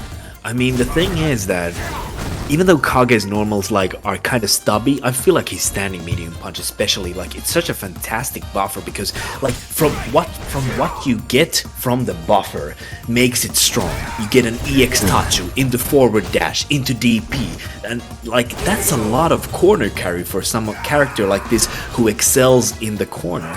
So obviously it's a valuable tool in Kage's arsenal, which is not the like biggest arsenal, but it's still there. Yeah, I feel like his neutral game has just been on point. Like especially Young Zeku has a lot of pretty good buttons. You know, he has the roundhouse, he has the punch, perfect space. Perfect spacing on the dive kick because he actually got a crouching medium kick out of it. Alright, here we go. V-Trigger for Wonderboy. Switching back to Young Zeku to keep Wainan in the corner. But yeah, the moment he goes Young Zeku, see Wainan going for a lot more jumps, and like we established earlier, gets hit really by hard. Oh, doesn't convert from the activation there. I don't think he thought he had enough frame data. What a V-Trigger from Wonderboy. Clutch AF. That was so good. That was a sick play, Rikaman. This man is making me want to play Zeku. Yeah. Gotta be honest. Alright, but here we He's gonna go. go for the heavy stomp. And That was a nice shimmy. Yeah, that's something that when you play Kage with a limited moveset, limited amount of options, I feel like that's something you gotta switch with your, like, you gotta switch that up in your offense. You gotta stick out that heavy stomp here and there because you get plus frames from it, and you can go for a throw mix-up because you land in front of the opponent, for example. Molnan is doing a fantastic job here, and he's already getting a 2-0 lead against Wonderboy, even though Wonderboy has had some good moments, but Molnan is just, you know, clutching it out. Yeah. Yeah, just like you said, using the stomp could definitely work out. Like it's a mix-up on its own, you know, because if you're going for the medium version, if I remember correctly, it's not interruptible, but if you get a counter hit with it... So I don't know if this is a true question or not, Dumbledore, but the answer is if you enter with multiple accounts, you get banned if people find out about it. So not a good idea. Definitely not a good idea. Also not a good idea is to get hit by Kage here. Ooh, nice DP. Answer the dive kick there. Goes for the surprise slide. You might think Zekus don't go for the slide, but they will always go for the slide. So don't even suspect that some like Zeku player is not gonna go for this sweep. They always go for the slide. Yeah, and even though in Wonderboy's situation, he can still cancel it on block into the V-trigger if he wants to keep it safe. Round 2. So, but yeah, Wonderboy taking it, working his way to get onto the scoreboard. But what a DP from Y9. He was ready for that. No ninja flipping for you, good sir. And just like that, look at that momentum shift. Yo, I like the Oki as well you get from the TK Air Fireball. And look at this Walnut. He's running a train right now in the corner. He's gonna go for the optimized combos. EXDP might have even killed, which makes it crazy. He gets a perfect KO though. And that's a fantastic way to set up your set point right now for Walnut.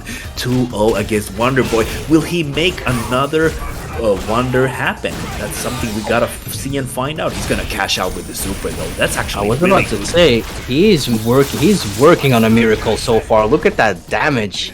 And that's actually very valuable against low HP character like Kage in the last round. Like this is something. He was 2-0 behind against Dr. Gulag and came back with 3-0. Will he do that again? Back is the throw question. out of the corner. He's safe for now, but Wonderboy has to look for something. He's gonna look for the sweep into the V-trigger most likely. Nice. This time shoulder because of the dive so kick. good. Yep. Altering. Oh, and he's dead. Get this man out. Get this man a pair. Get this man an amber lamps. He is out of here. Wonderboy, unfortunately, out with his fantastic run on the bracket though.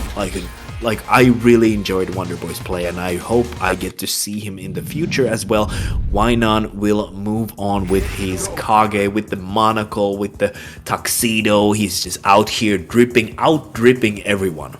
Yeah, and we talked about this before, like a lot of players keeping special options available at the end, and we haven't seen a single EX stomp from Kage at all. Just where it mattered to clutch out the game, he used it. Wonderboy wasn't ready for it, and yeah. Very nice play from Wynon. That's what makes those surprise tools such a powerful thing. Even though EX Stomp on paper is not like the best and it's massively minus. In that kind of situation, if you haven't thrown it out, when are you gonna expect it? And it's actually pretty fast, in my opinion, at least for my reflexes. It's something that I definitely am not looking for. So if you're not Venom or someone else like that, it's a fantastic tool to try to finish the round off. Exactly, and it's just possible after a while if you're playing a set like that, so intense, so clutch, that you can just forget about it. Especially if you haven't seen it the entire set, you can be like, oh yeah, he has that too. Yeah. Right now though, I'm gonna have to take a minute here and I will be right back, so hold on to your butts everyone. Alright, in the meantime, we are getting ready. We have Rikaman already sitting ready to play his match against Vilio. Possibly we could see Menad versus Blanca. Let's see if that is going to be the case. So far, in the meantime, like we said, if you still have some money left, you want to make some contributions to our players, it's been a fantastic tournament so far. And they definitely deserve some. And it would be nice if we could cash out 3 players. That is the next goal for tonight. So already so far, thank you a ton for everyone who contributed so far. It's greatly appreciated and the players appreciate it as well. We are currently awaiting for Viljo. He's gonna take, there he is, he's gonna take on Rikeman. Very interesting to see this matchup as well. I don't think I've seen a lot of Menad versus Blanca. That is if Rikeman is going to go for the Menad. We'll have to see. But then again, I don't think I've seen a lot of Blanca matchups in general, because, you know, like I said, not a lot of people play this character, but Viljo definitely a very special guy. I've been loving his Blanca so far. I hope you guys agree with this. Well, like the fact that he actually plays this character so strongly, so heavily in the neutral is what just baffles my mind, and it's been very entertaining to watch. Right. All right, welcome back. Thank you. I hope you didn't miss me. I hope I wasn't gone too far. Oh, I did. I cried. I'm sorry. But... Cried on stream? Wow. Never do that.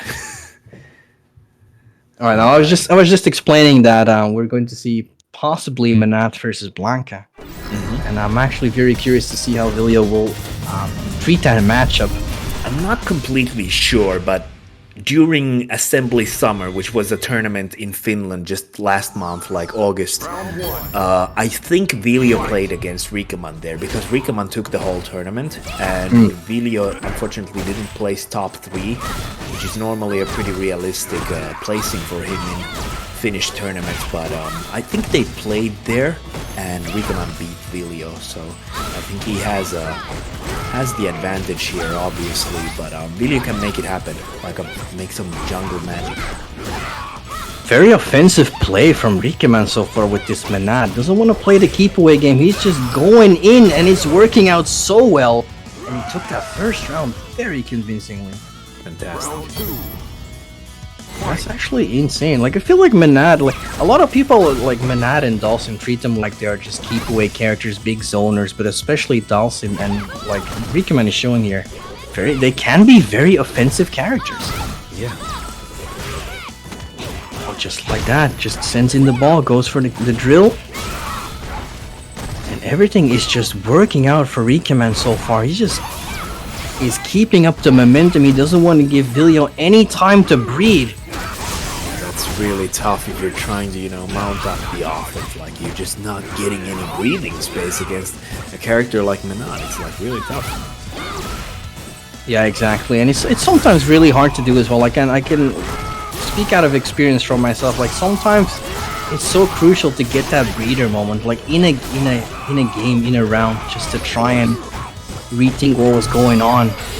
And it seems like that is so godlike. And like Rikaman is known for those supers. Like, he does it every time. Like, he's just so proficient at using the characters' tools at their disposal. Like, always going for, like, when he has the 3 bars, you always gotta be afraid. Always gotta be on the lookout for not doing something out of pocket, so to speak, so you don't get clipped by the super, but that's exactly what happened there.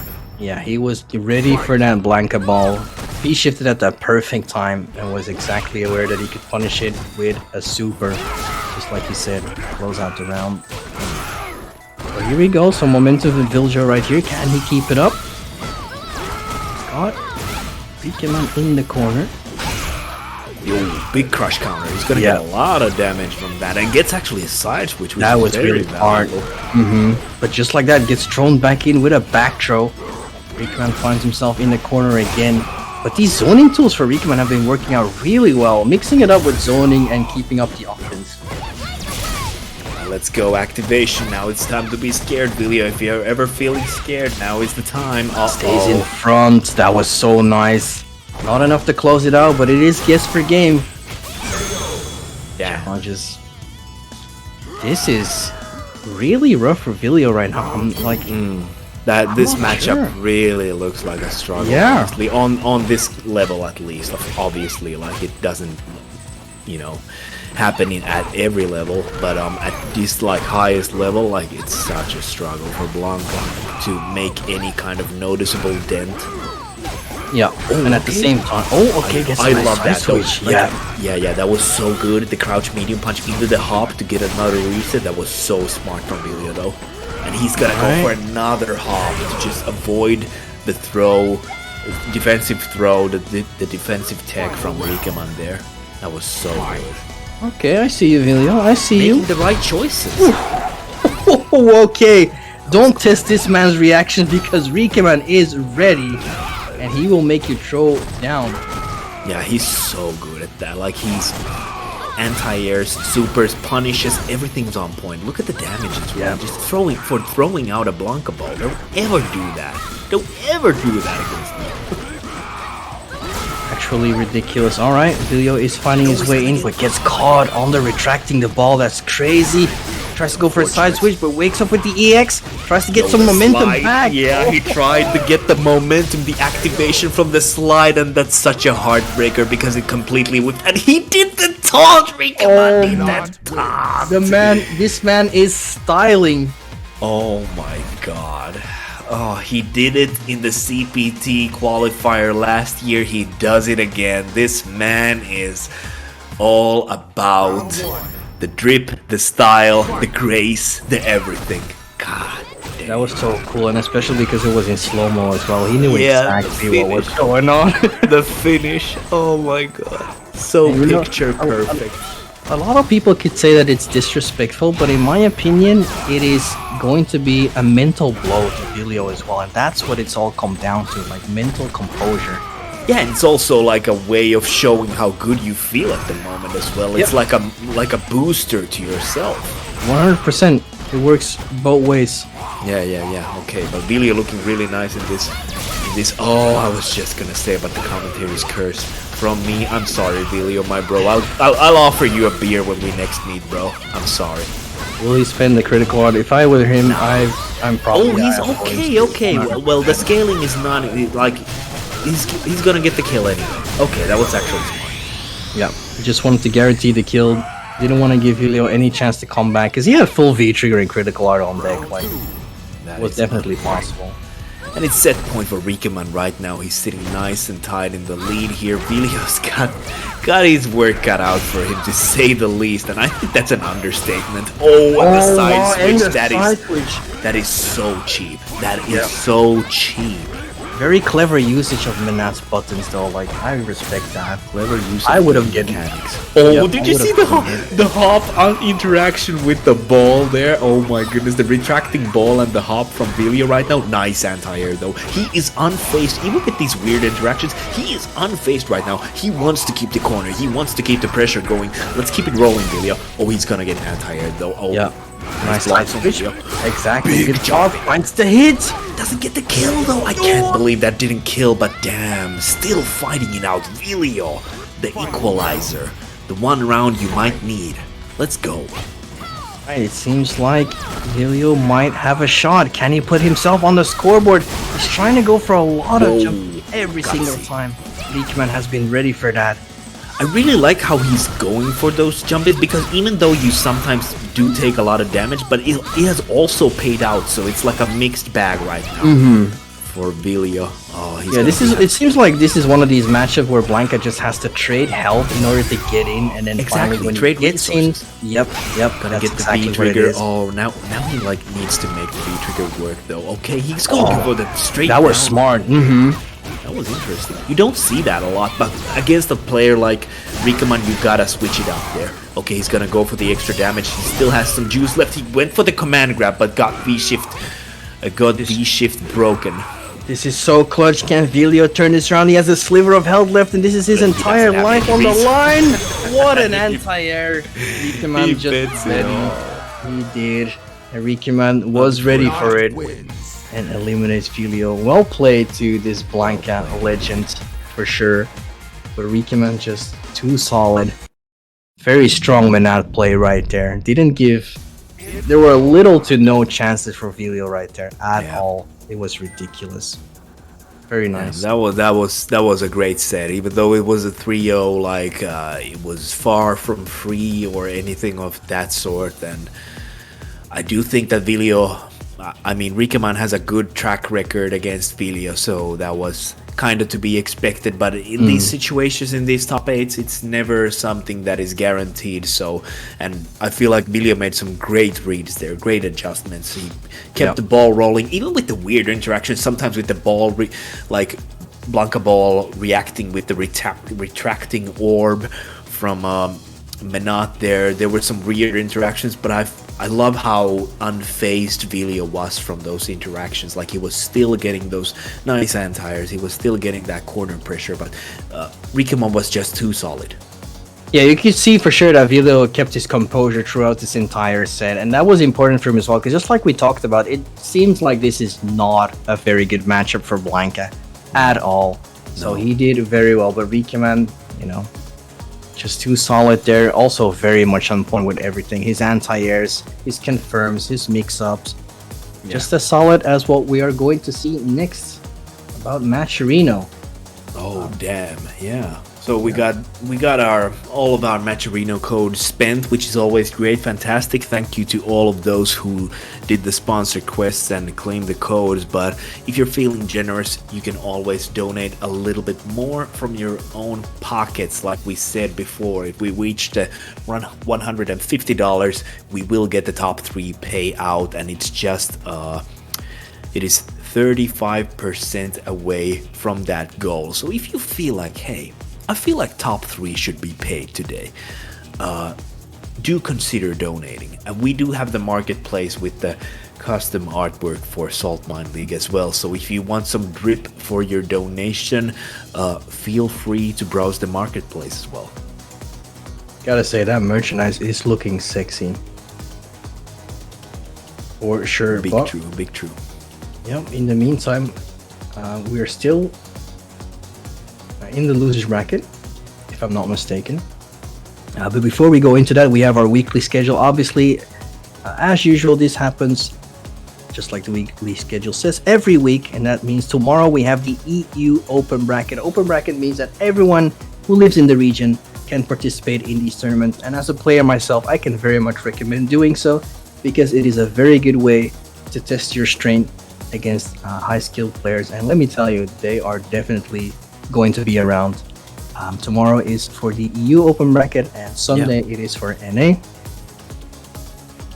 And we have the World Warrior Tournament schedule right here as well. Obviously, we are currently in Nordic and Baltic, but this World Warrior Tournament happens all around the globe, and we have pretty much one coming up fairly soon. 7 days from now, we have the one for Europe East. And soon after that, we have the one for UK and Ireland. The 4th edition already for UK. Yeah, like I was saying, we're pretty much at the point where every region has had 3 of these events or are having currently. So obviously, like, the points have kind of settled in. Like, obviously, there's, like, if you happen to win one of these ranking events and you don't have any points, obviously you're gonna get a lot of points from that, but at the same time, those who have a big lead are pretty much guaranteed to be in the top 8, which is gonna be after the 5 ranking events for each region. So it's gonna be interesting to see who will be placed in with what kind of a seeding, and will there be any like kind of last minute inclusions in the top 8. So that's what I'm interested in every region. Caution, you're fired, by the way. Yeah, I saw. Yeah. Because I thought we were going to stay in losers bracket. But we moved on to winner's side, which is perfect as well. Happy to see any game so far. We got Phenom versus Veggie, and this is one of those matches we were looking forward to as well. And I'm really stoked to see how Veggie is going to treat his Norwegian beast. Because Phenom, so far every match we saw from Phenom has been ridiculous. His fundamentals always stayed very solid with his composure. Let's see if Veggie can actually break against that. each other 2 times every time they face the foreign World Warrior. Phenom won.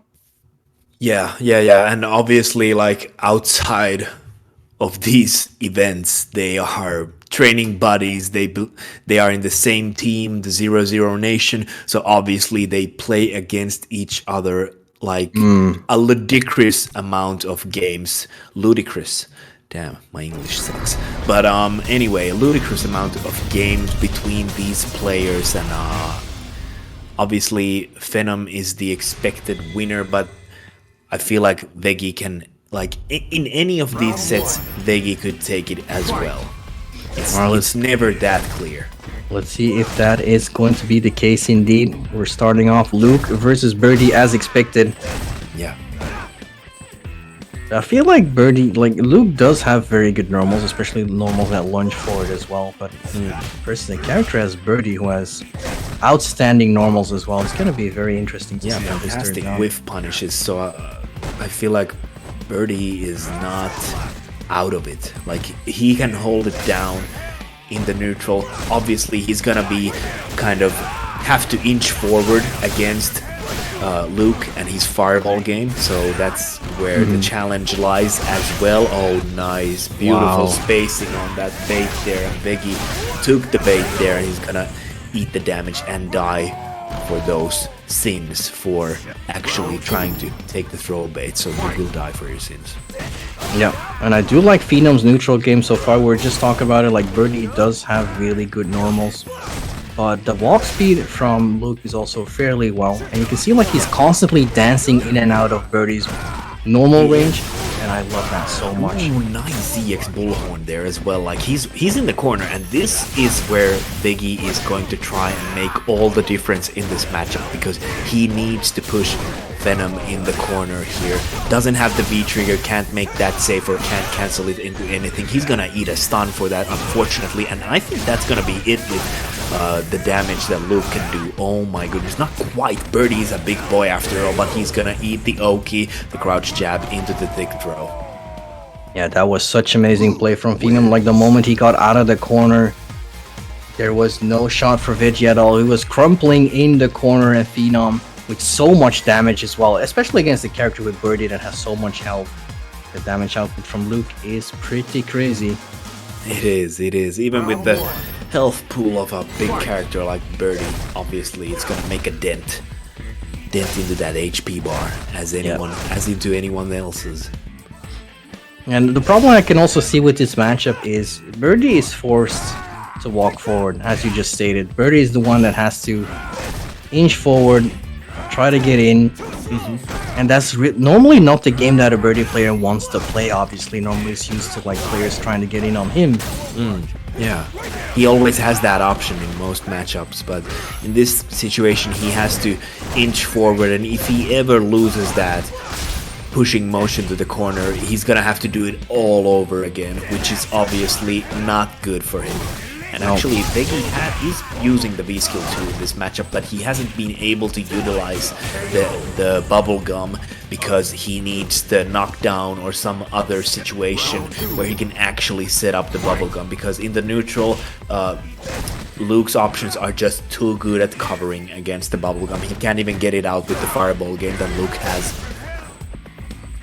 Yep, so much is true. And it's been very rough for Veggie so far to make anything work. Like the neutral game, Phenom is just dancing so nicely in and out, making sure that Veggie has nowhere to go. And then the moment he gets pushed into the corner, we've seen this twice in a row now, he just jumps out and he gets a cross-up hit as well. Very unfortunate for Veggie.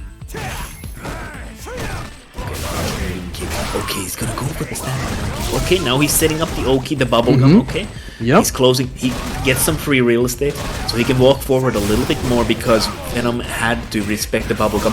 I'm actually surprised he didn't go for the bubble gum after the bullhorn, because I think you can cancel it from that. But I could be wrong. Biggie is the expert here, obviously. He got that twice. That was so nice as well. And the activated V trigger is gonna try and keep Phenom there. He's so close, but here's the momentum shift. Is there's gonna be a comeback for Phenom? Stand fierce. He has to respect that. Yep, he's gonna activation here. This is such a struggle, and he can just pretty much whittle down the timer on Birdie's V trigger here, because like you can't just do a risky approach here. Oh, he went for the stick and hit that. It's so dreadful. That is so bad. Like, what? I've never seen that. That is like, I'm just gonna say it how it is. That is dumb. That is so dumb. Like, what? How are you supposed to deal with that? That is so heartbreaking. Stupid. It's very heartbreaking for Veggie as well. That was Can someone clip that? No, please don't. That is so dumb. I don't even know if that's like character specific, or is that like something that can happen, because I've never seen that happen. That is actually wild as hell. I think it must be because of the extended hurt box, because Luke was doing the fireball, and then after the hit... He was also at max range. For the he was. He was. So, that is very so unfortunate. Dumb. But yeah, very dreadful for Veggie. Yeah, I mean, and that kind of a thing that happens at the end of the round, obviously, for some people that might be like a demoralizing factor, but I feel like Veggie is still pumping damage right now. Also activating the V trigger, the chili oil right now. Oh, that's the Hakan. Yeah, I can definitely see some adaptation from Veggie so far. Like, he's doing a lot better of a job in the neutral, closing So the gap. scary. But once again, Phenom got out. You know what? Though, like, in this situation... Oh, he got Oh the my- exchange. That Reed was so good. Gets the crush counter as well. That didn't This is kill. Veggie. I can't believe that didn't kill, but oh my goodness, he's still in the game. Back medium punch right now from Phenom. Come on, Veggie, you got this. He needs one. Ooh, he gets the stand Yeah. fierce. That was so sick. Oh my god, that was such a nail biter. Well deserved. Veggie here, showing off that he definitely has what it takes to take Yeah, I on mean, it's Phenom. like I said, even though Venom takes probably most of the matches, it's always the toss-up in these brackets. It's always a toss-up. Never count Biggie out. in this. Again, he has such a good read on that, using the EX, using the armor to get through the fireball, and it's been working out fairly well for him. He has a good read on that so far. Yeah, okay. He's getting some crouch jabs there to mix up the trading with the fireball. I don't think it's worth for Birdie though. He doesn't want to do that too much. Okay, he's gonna get the... There we go. He's gonna get some massive amounts of damage here. Yep. Gonna go. Yeah, also has the increased movement speed, which is very valuable in this matchup. Absolutely. Especially in this matchup. But the crush counter into the activation, that's so The bad sweep. So bad for Biggie right now. Oh! Goes for the dolphin dive, he risks it, but it works out. Phenom challenging.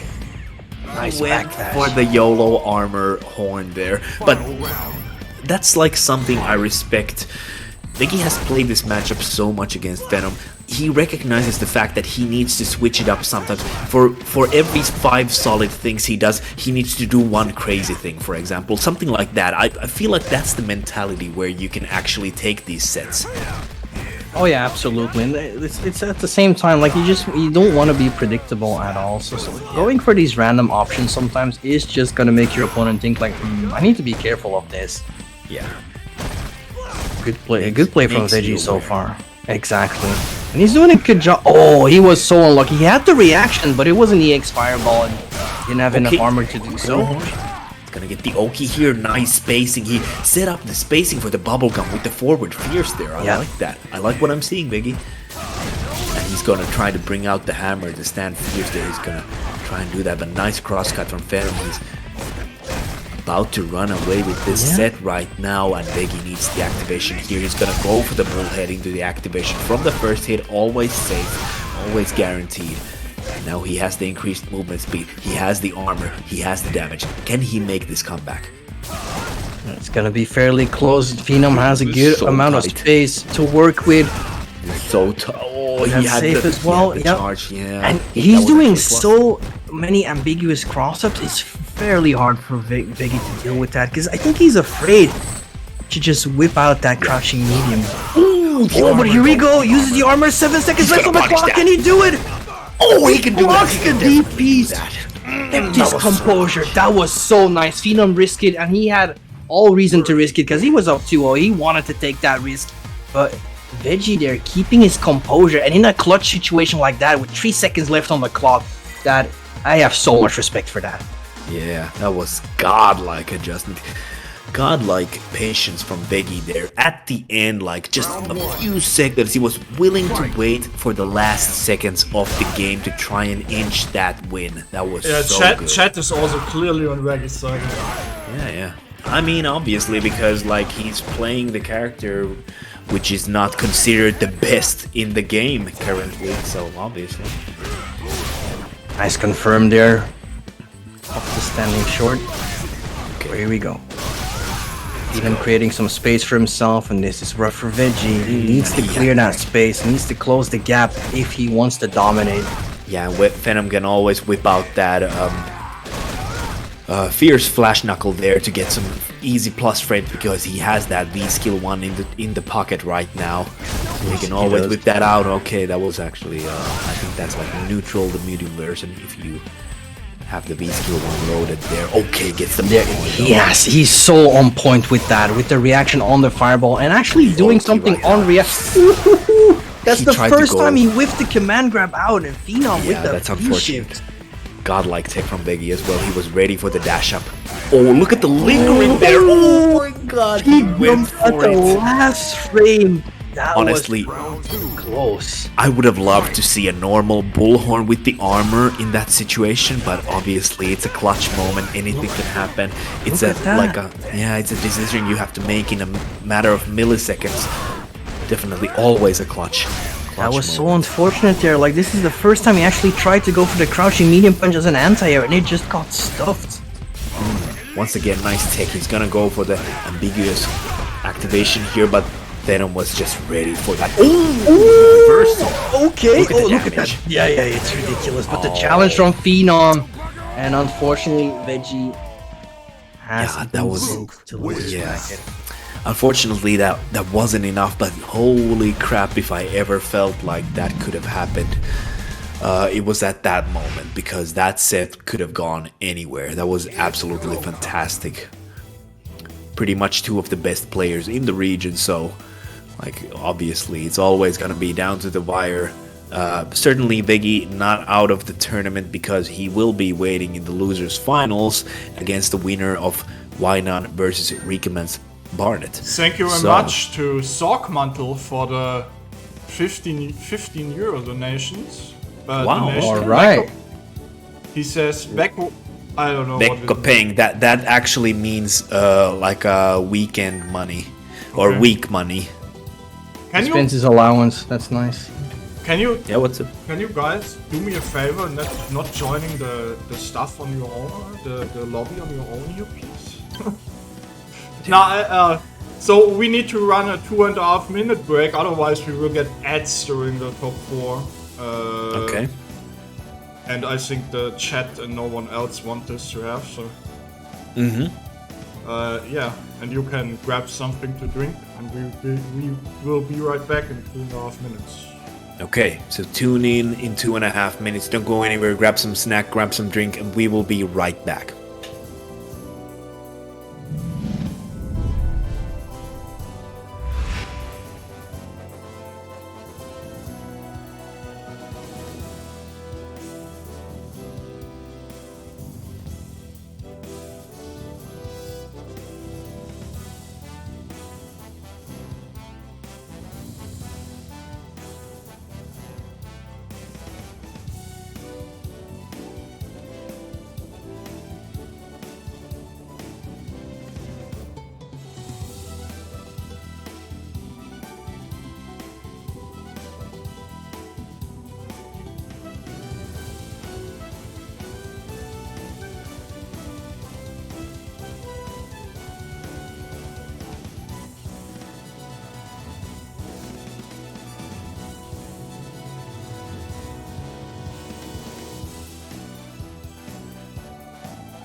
We are back. All right, ladies and gentlemen, I hope that 2 minutes was not too long for you of wait, because we are back right now and we are starting off our losers bracket semi-final, which is gonna be Wynan, the Kage player from Sweden, going up against Rikemans Barnet, the Menat player from Sweden, now also a Luke player. Exactly. The winner of this will take on Veggie in the losers finals, who is, I'm definitely sure, wants to get revenge on He needs Phenom, that who is run sitting. back. Yeah, Phenom is chilling in grand finals right now. But let's see Wynan versus Rikemans Barnet first. Who is gonna come out on top in this one? Potentially, just like you said, it's gonna be Menad versus Kage, and that's exactly what we're seeing here. All right, I'm ready for this. Round 1. It's gonna be interesting. I have to say this is an awful matchup for Kage, but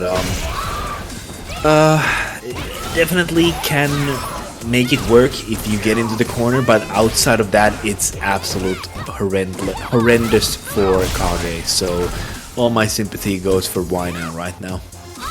My condolences. Yes, indeed. Oh, okay. Oh, nice awareness of the spacing there. Messed up the combo a little bit, but used his V-trigger to get out with a good anti-air. Yeah, I like that. I also like how he went for the fireball into the teleport. Ooh, I like that as well, making himself completely safe out of harm's way from the optional V-shift that Rikeman just demonstrated. Really Yeah. nice play. Yeah, that was definitely necessary. Otherwise, he would have ate such a huge punish, and that could have been the end of the round. But just like that, blocks the ball with his face. And I'm an it's rough to expert on deal with that. Yeah, I mean, yeah, just like I said, if you want me to send you the guide, I'm up. Please. Oh, wow, nice air to air there. I like it. Yep. Yeah. But nice awareness there from Wynan. He saw the dash forward, and he checked it, and that gave him a chance to get out of the corner as well.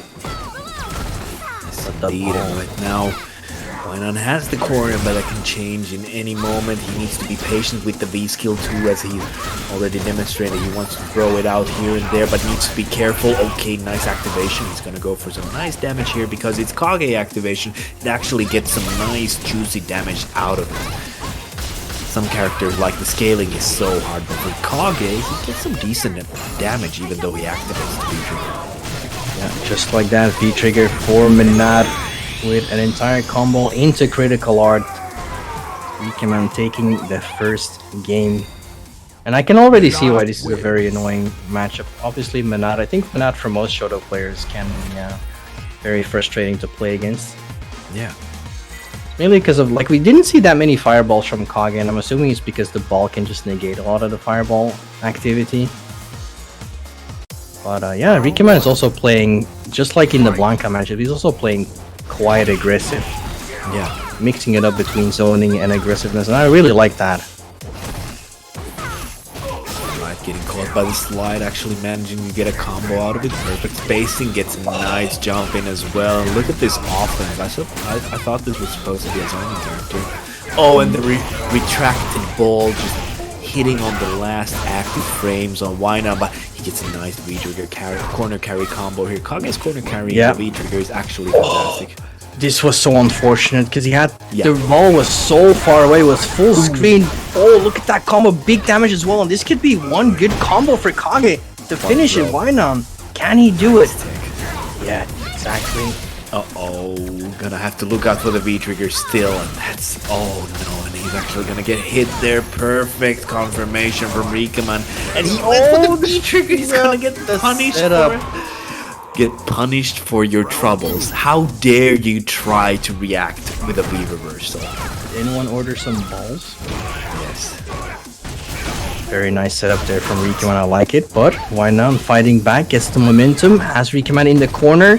Still has to look out for the retracting orb, which is so challenging. But nice check on the dash, though.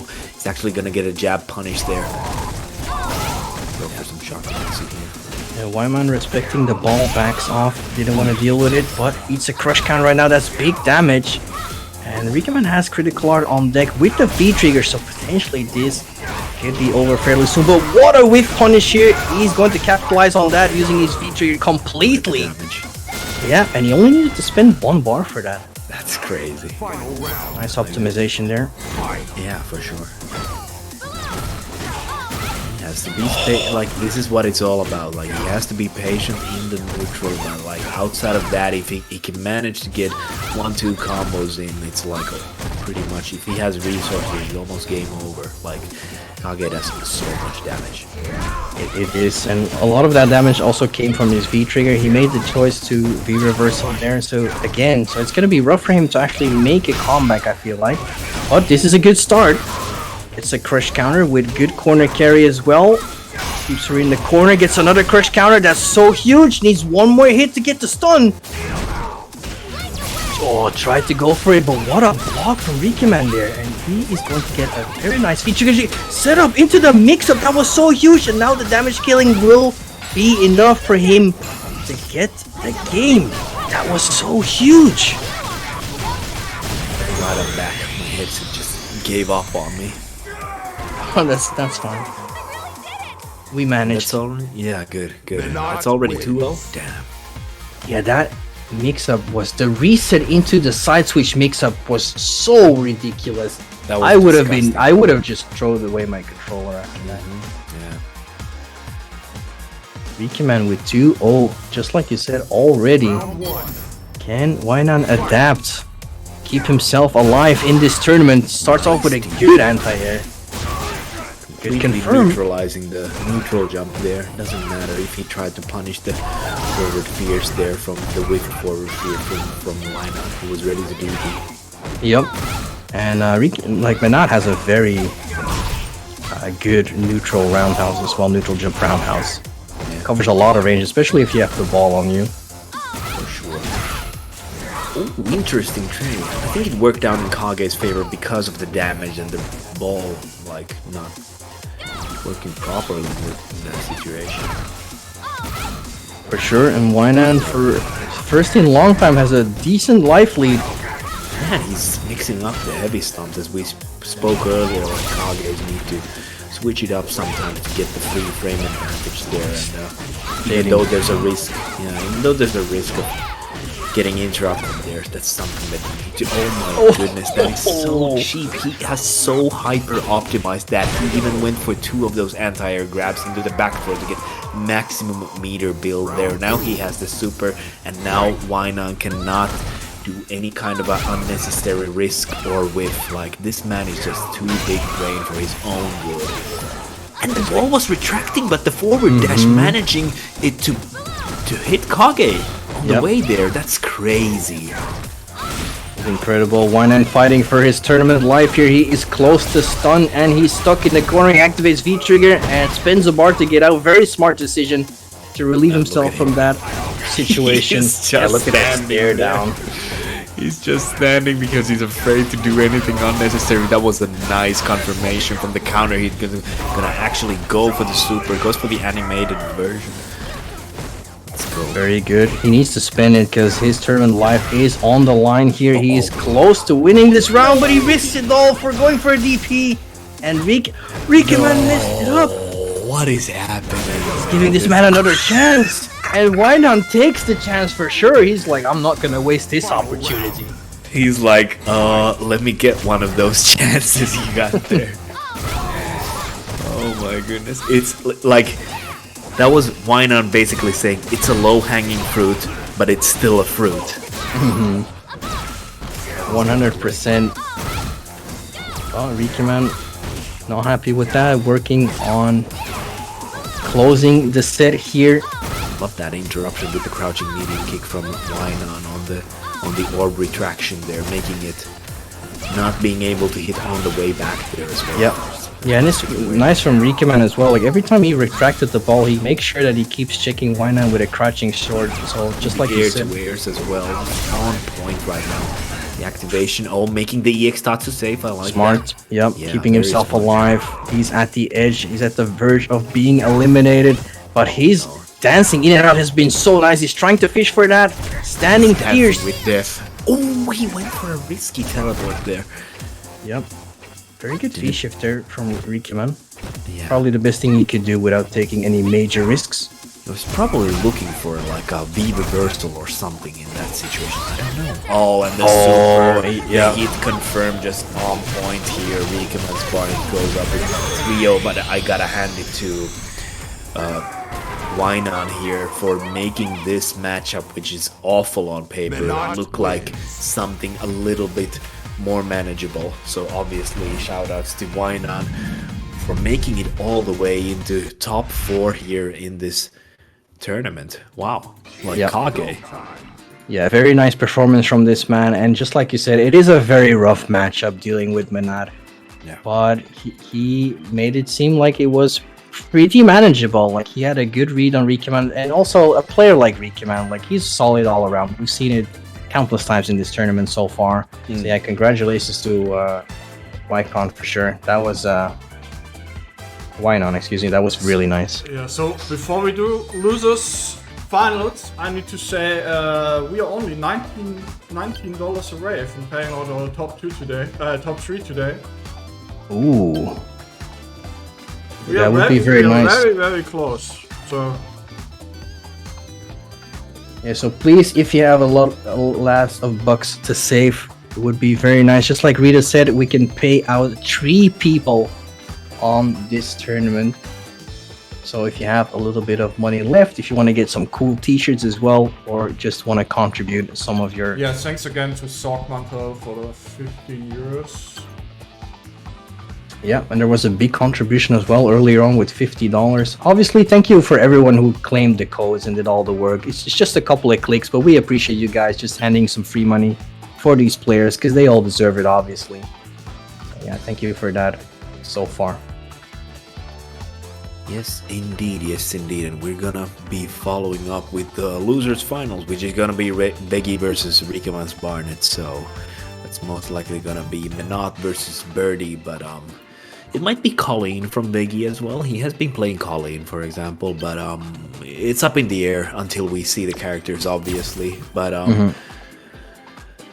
if it is going to be Menat this versus... was also losers finals in the second Nordic in Baltic. yeah, And it's a Rikkiman's repeat. won that one. Yeah. It's around that. So yeah, like I said, it's going to be interesting once again because this feels like a matchup where Birdie again is forced to move forward, to take action, and even more. Yeah. Even more than Luke. So it might be possible, just like you said, that we're going to see a different character than Birdie, but we will await and see. And I'm assuming Rikkiman is going for Menat, obviously. Like his Menat has been doing really good so far. Very solid. Yeah. Yes, indeed. Can't wait for this to start off here, and I'm actually interested to see the picks here as well. Yeah, I would love to see some Colleen. I don't think we have seen Colleen so far in this tournament. Like we said, we've seen a lot of diversity. Yeah, absolutely. And Oh, it's and you are actually right. Going to be. It Yeah, is- it's gonna be. So yeah, just like we say, you know, like it's hard for Birdie to deal with Menat, even worse than Luke. So yeah, this pick does make a lot of sense. Already pointing fingers like I'm gonna get you from Veggie. Yeah, for sure.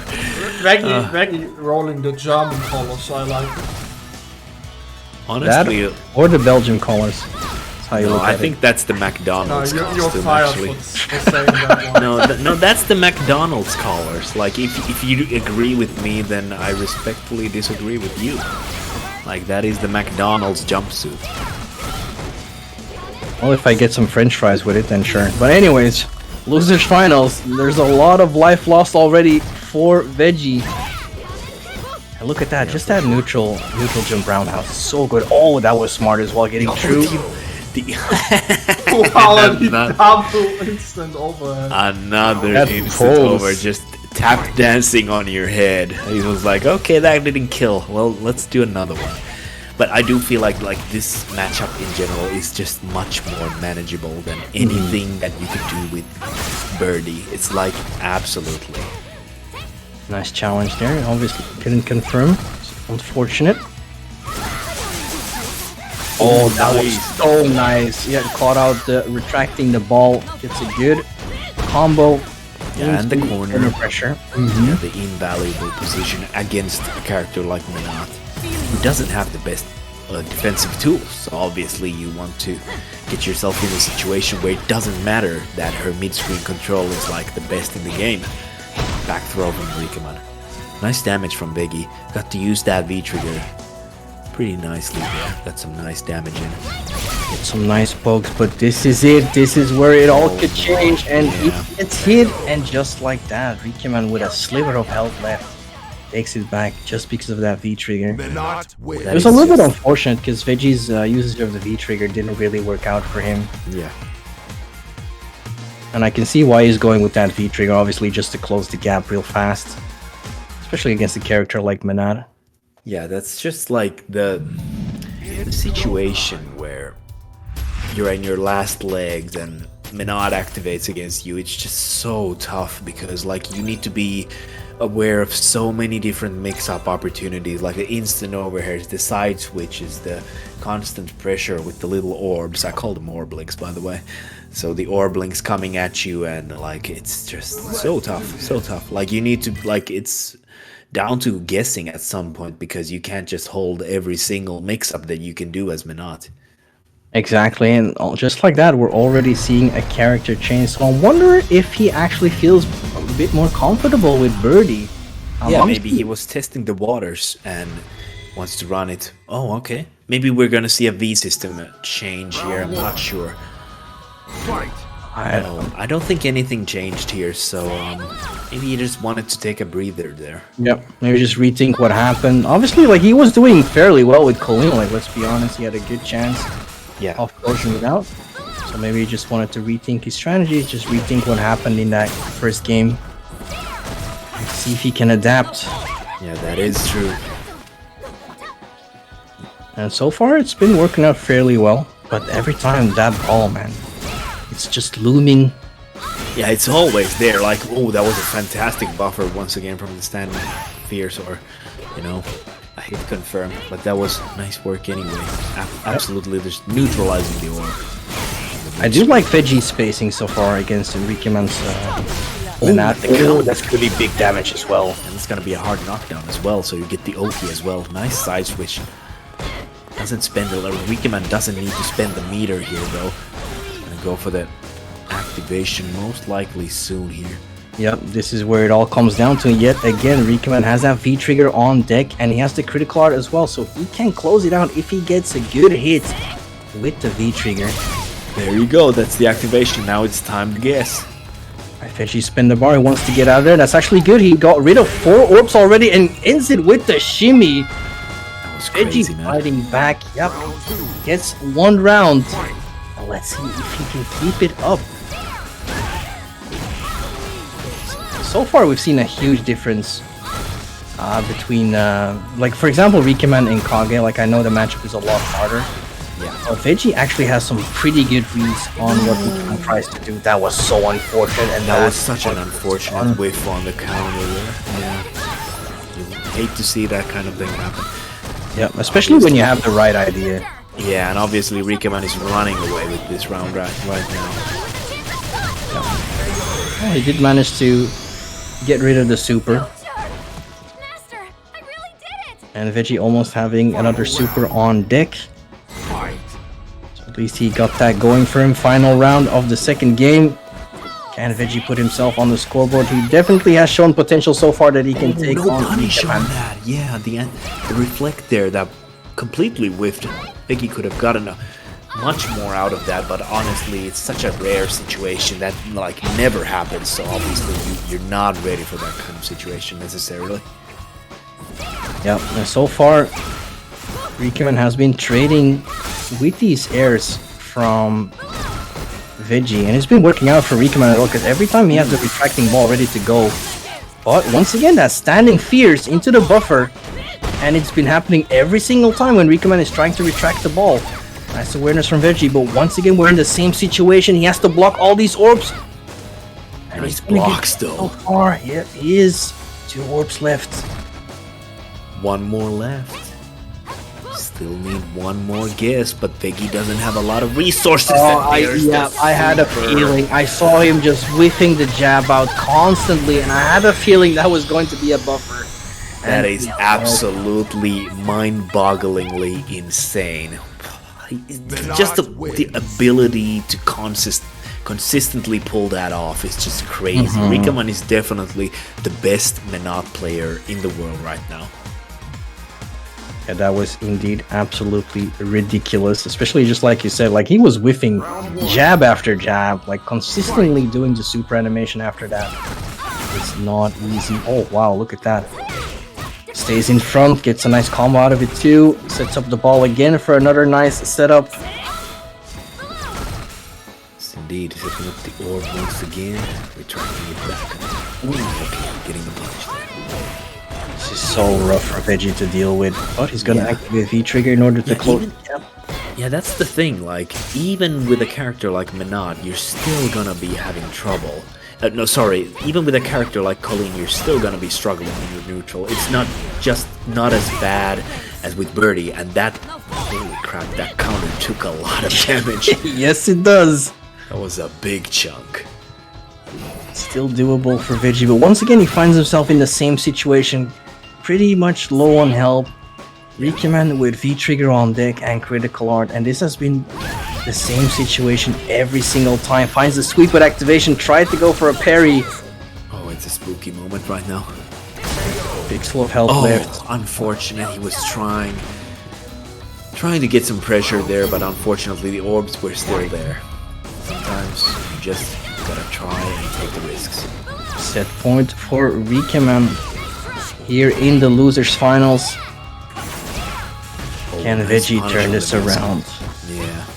It's been looking very rough for him, but It's a rough sometimes one. he had so many good openings. Can't but slide he's- over that, unfortunately. Yep. And he just has issues closing the deal, just closing it out, getting. But that just goes to show how tight Rikaman's defense is. Like he's just so good at holding it down in this situation because he's obviously playing a character that doesn't have the best defensive options. He has to make the most out of these situations. Big crush down there. Yep, could be the moment for Veggie once again. He has to deal with the V-Trigger, or he's not going to allow the V-Trigger activation, but here it is anyways. Finds the hit. He's gonna go for the super. Yep, he's gonna go in styling as well. Look at that. Into the critical art. Styling on Veggie. Rikaman here, closing it out 3-0 in the losers finals, where he will go up against Phenom in grand final. Yes, indeed. So it's gonna be a run back from the second version, if I'm not incorrect here. So that's gonna be Rikaman going up against Phenom, and Yes, that could go anyway. Yep. That is literally the CPT qualifier grand finals from last year, and it's interesting to see what will happen tomorrow. And if you're not aware, we do have our region's CPT qualifier actually tomorrow, so do tune in for that as well. Yep, it's over at the Capcom You're commentating Fighters. it tomorrow? No. Okay. That would be nice. Yeah, it would. Anyways, we've seen Phenom versus Rikaman before in the winners semi-finals, where Phenom took out Rikaman 3-0, sending him to losers bracket. Yeah. So let's see if Rikaman can adapt to Phenom's playstyle, or will this be a repeat of the winners semi-finals? And obviously, shout out to Veggie as well. Like, he had an incredible run. He's been on stream a lot of times in this tournament, and he put on a performance for sure, with mainly his birdies. So shout out to him as well. Yep, always a strong player. And I can see we are already in the chat mix-ups as well. Rikaman in the chat going like, I'm gonna pick Alex. For real? Oh my goodness. Picking Alex. Okay, the mind games are being applied. Or are we going to see a Luke Mirror? I hope not. can't handle these guys. Hey, at least they're having fun, even though it's grand final. That's always the best thing. To On the have. mirror sounds perfect for me, actually. Oh, how about a Blanca mirror? How about that? That is equally as entertaining. I don't think I've ever seen that before. Yeah. Blanca mirrors. Yoskoi. Shake hands and eat some Chanko stew after that. Feels good, man. Time for Nash. Top 3 feeling strangely is familiar, says Soundboy. Yeah, I can see that. Oh, a 12 mirror would actually be interesting. I've never actually seen these players, so... Yeah, I don't know who these people are. Like Phenom, who even is that? Never heard of this man. Who? Phenom who? I don't know. Some random guy. Alright, let's get the show on the road. If you're new here, please do feel free to follow Saltmine League here on Twitch. We have these CPT World Warrior events all week, or all month as they progress the ranking events. We are at number 3 for most of these regions right now. We're gonna be having 2 more for each region, so there's still plenty of points to be earned. Yes, exactly. And if you just want to compete as well, there are weekly events every Saturday for Europe and every Sunday for North America, where if you live in the region, everyone can compete. So don't be shy and show us your skills. But right now, we're getting into grand finals. Show some hype, ladies and gentlemen. Who will come out on top? Will it be Phenom or will it be Rikaman? And he's going with the Falk, and Phenom rocking the Karen. Wow, okay. And he's going with the Belgium outfit. No, the McDonald's outfit. Oh yeah. Anything but the German outfit, right? You're both fired. I didn't say anything. Alright, anyways. Let's see if Rikaman can turn this around. We haven't seen Phenom bust out the Karen yet, but he's already looking very promising, very offensive right now. Interrupts that attack with the standing fierce. Oh wow, what a dive kick from Rikaman. He's gonna activate from here, trying to take out as much HP as possible. Obviously the overheads are plus, so you gotta respect that. So you gotta respect those when the V-trigger is activated. Yeah. Yep. You can anti-air it, but It's super risky though, because the trades are usually in favor of Falk. again. Oh, that was so clean. Yep, and he has those on point with Karen as well. Like earlier, he was using G against, I'm not sure whose Falcon it was, but he was doing the same thing with punishing that forward fierce every single time, and now he has it with Karen as well. Yeah. Look at this, he's just inching forward right now, just waiting for Rikaman to do anything. Any kind of a wrongly spaced normal here is gonna get punished by Phenom, and he's gonna get the Tenko instead. No, sorry, the V-skill. Fully charged Mioka, and just like that, went through the normals. But I have to say, this is definitely looking promising for Rikaman as well. Both players are not taking any risks at all. Both players are just waiting for someone to mess up with a button, just like that. As we can see, Rikaman Barrett got it. Sets up the V-skill, gets a hit as well. Yeah, detonating from afar there. That was nice, and again finds the hit, gets to confirm. Sets up the V-skill again. And this is really good for him, just making sure that Phenom might lose his composure here. Oh, but what a whiff punish there. He was looking for that as well. Close to stun, Rikaman is. Oh, and he baited out the reversal there, and he's gonna get stunned, and Phenom is gonna take the first win here. Nice work, super patient. Look at the red on the life bar as well. Just so much damage.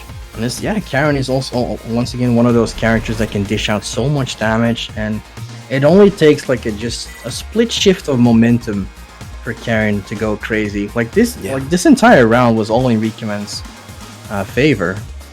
Up until one whiff punish into the corner carry, and that's where it all shifted. Round 1. And Phenom is on the winner's side, so he just needs to win 3 games in order to be the champion of this tournament tonight. Whereas Rikaman needs to work a little bit harder. He needs to win 3 games in order to go for the reset to send Phenom to lose his bracket, and then win another 3 games. But he's doing pretty well. Yep, very nice dash check. But again, the sick whiff punish from Phenom there. Going back to neutral, what a sweep into activation to keep it safe. Fishing for a whiff button from Rikkiman. Finds the hit again, spins the bar. Gonna be a lot of damage. Not quite it though. Gonna get the O key, and that's a back throw kill. Once again. Round 2. Venom looking really nice and strong in this set. Rikkiman's Falk also showing some promise, but unfortunately I don't think it's enough at this point. Can definitely see Venom played this matchup a lot. Again, gets that sick whiff punish with the standing forward. And yeah, just like you said, Rikkiman did have some options, but yeah, just like you said, it might not be enough. And look at that, once again stuck in the corner, eats a throw. Familiar place. It has been, yep. We call this the home of Rikkiman. Yeah. That was a sick V-shift, but he did not get the punish on that. Oh, surprise overhead, but obviously Venom is ready for those because he has insanely good reflexes. Yeah, but this is looking good for Rikkiman. He has all the space to work with. Oh, wow. Activation for Venom. Staying patient. Oh, he went for the throw actually, but he's gonna get supered and punished by Rikkiman, and he's gonna take a valuable round here for himself. Yeah, and that's an option we did not see a lot of people use after the Rek S. And just like we saw, if you just stay crouched, it whiffs completely and you're open for a punish. Okay, Rikkiman finding the crush counter, get some good damage. That's a fireball, yep. Oh, messed up the combo though. Yeah, it was too far. Ooh, what a whiff punish. Yep, Yeah. onto the sweep as well. And Rikkiman here working on a perfect with just like that. What a sick whiff punish there. He's keeping his composure so well right now. He is. It might it's still up in the air. Okay, gets hit by Please the no. overhead. No That's commentator's curse. Yeah, that's not a lot of damage, but he might still sneak that in. We are talking about Kareen here. Yep. And it's also Venom as well. Oh, but I like that. Though. Yeah, that Using was the nice. roundhouse for the first time, I think. Falk. And it's also real nice if you can condition opponents with like constantly using search and normals, like there were a lot of stand fierces and forward fears. He has never used that roundhouse a single time so far. And just like that, Phenom wasn't ready for the spacing, and it won him the round. Fight.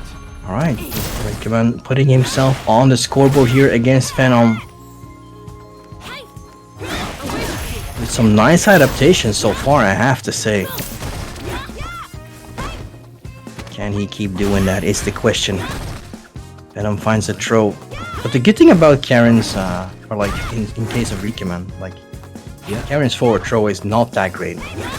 Like in the middle of the stage, like it doesn't give you that good. Doesn't give you really anything, and that's where the whole take the throw thing comes out as well. Like obviously you want to sometimes just take the throw in those situations because you would rather read a normal throw without no Oki instead of like a tech bait, throw bait. Exactly, I completely agree. But just like that, once again, when that momentum shifts into Venom's favor, it can end fairly quickly, especially when Rikkiman is stuck in the corner.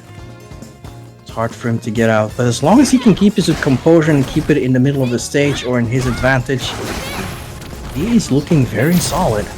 Yeah. He's always sitting so comfortably, just waiting for Rikkiman to do anything. Like, he doesn't feel any pressure to push the envelope, so to speak, at all. He's just waiting for the right opportunity, and when he does, he just explodes. Yep, that's exactly how it's been going so far, and sometimes That's how you Rikkiman... need to play this. I agree. Here we go, this is a good back throw for Venom. Rikkiman with his back against the wall, but gets a good whiff punish, So spins much the damage. bar. Yeah, and I agree spinning the bar as well. Yeah, for sure. He can't leave anything at this time. Alright, Rikkiman, I see you. I see you. Mixing it up nicely in terms of buttons, just like that. He's using the roundhouse a little bit more. He's going for a lot more crouching mediums as well.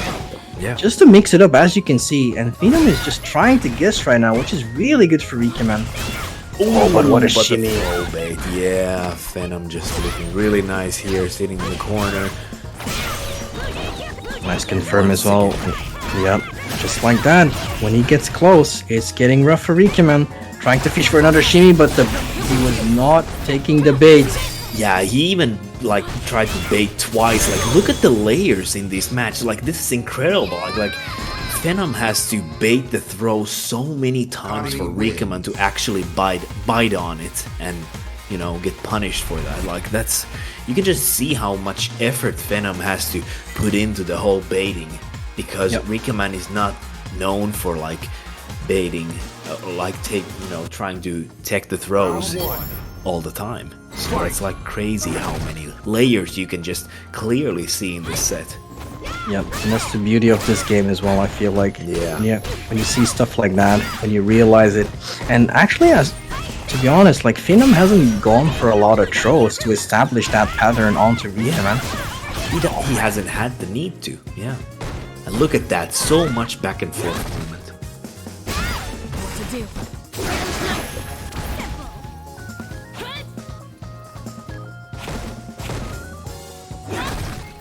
Alright, forward fierce once again from Rikaman here. Feeling a little bit hesitant to throw that, throw that out there, because Venom is just so wide and awake. Look at that, he was just trying to fish for that standing medium punch there. That's so scary. Take my hand. It's like, even though you have the advantage, you always need to be ready. Like, you always need to be afraid of throwing that out there, even though it feels like one of those moves that you can just throw it out there. Definitely, but Venom has shown that he can punish that very consistently. Nice block on the overhead. It's crazy. Yeah.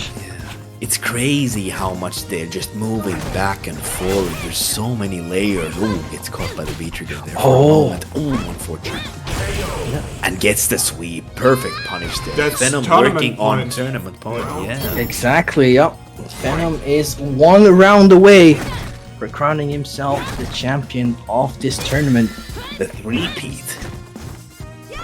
Can he get a hat-trick? Yeah, in Europe, if he does this, he will then be in line in Europe with ending Walker and Bigger Patch, winning 3 events in a row. It's really nice. Just goes to show how dominant some people can be in their own region. Yes. Especially against a lot of strong players that we've seen so far.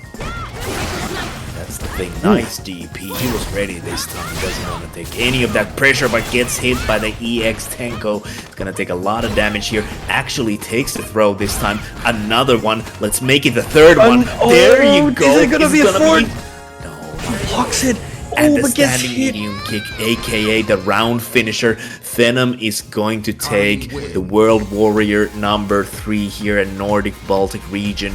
And what a way to finish there. Damn, GG's all around. Venom. 100% congratulations to Venom, and well played by Rikaman as well, especially towards the end. He was keeping his composure, but it was not enough. What an outstanding performance from Venom as well. GG's to the player so far. It was an outstanding region tournament. Look how quick I am with this stuff. You're quick, but I also gotta say, like, look at the character variety there. There's not a single duplicate character in this top 8, and I love that. Can you read and through to it? be fair, Can someone read through it real quick? Can someone what? Read through it real quick. I can't talk. Yeah. So first place we got Venom, obviously. Second place Rikaman's Barnet. Third place Veggie. We got fourth Wynon, the Kage player. Shout outs to him. I've never seen him play before. Fifth place Viljo the Velho from Finland, Blanca player.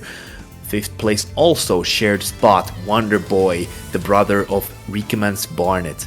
And the shared 7th place goes for Kenzai from Norway and Dr. Gulak from Finland. GG's all around. I think we're gonna wrap this up right now.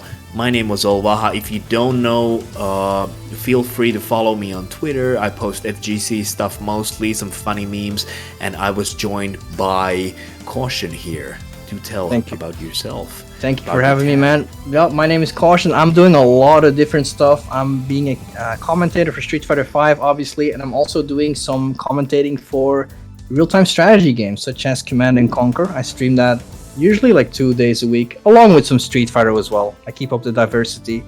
But yeah, thanks a lot for having me. Thank you very much. No long outwork Pleasure. today. I need to work on CPT, Nordic and Baltic CPT tomorrow, so I need to get up early. I sent you over to Sensor. His event is still going on. Good stuff. Give him some love. And yeah, And don't forget to tune into CPT Nordic qualifier, tomorrow. which is gonna be tomorrow. So you're gonna see these same I pay fantastic out players the prediction tomorrow. as soon as we're done with the raid. Otherwise, it get overlapped and then it's harder to All raid right. someone. Anyways, have a nice weekend, everyone. We're gonna have to wrap things up here, and Yeah, have see a you good again one. soon. See you Have a good night. next week.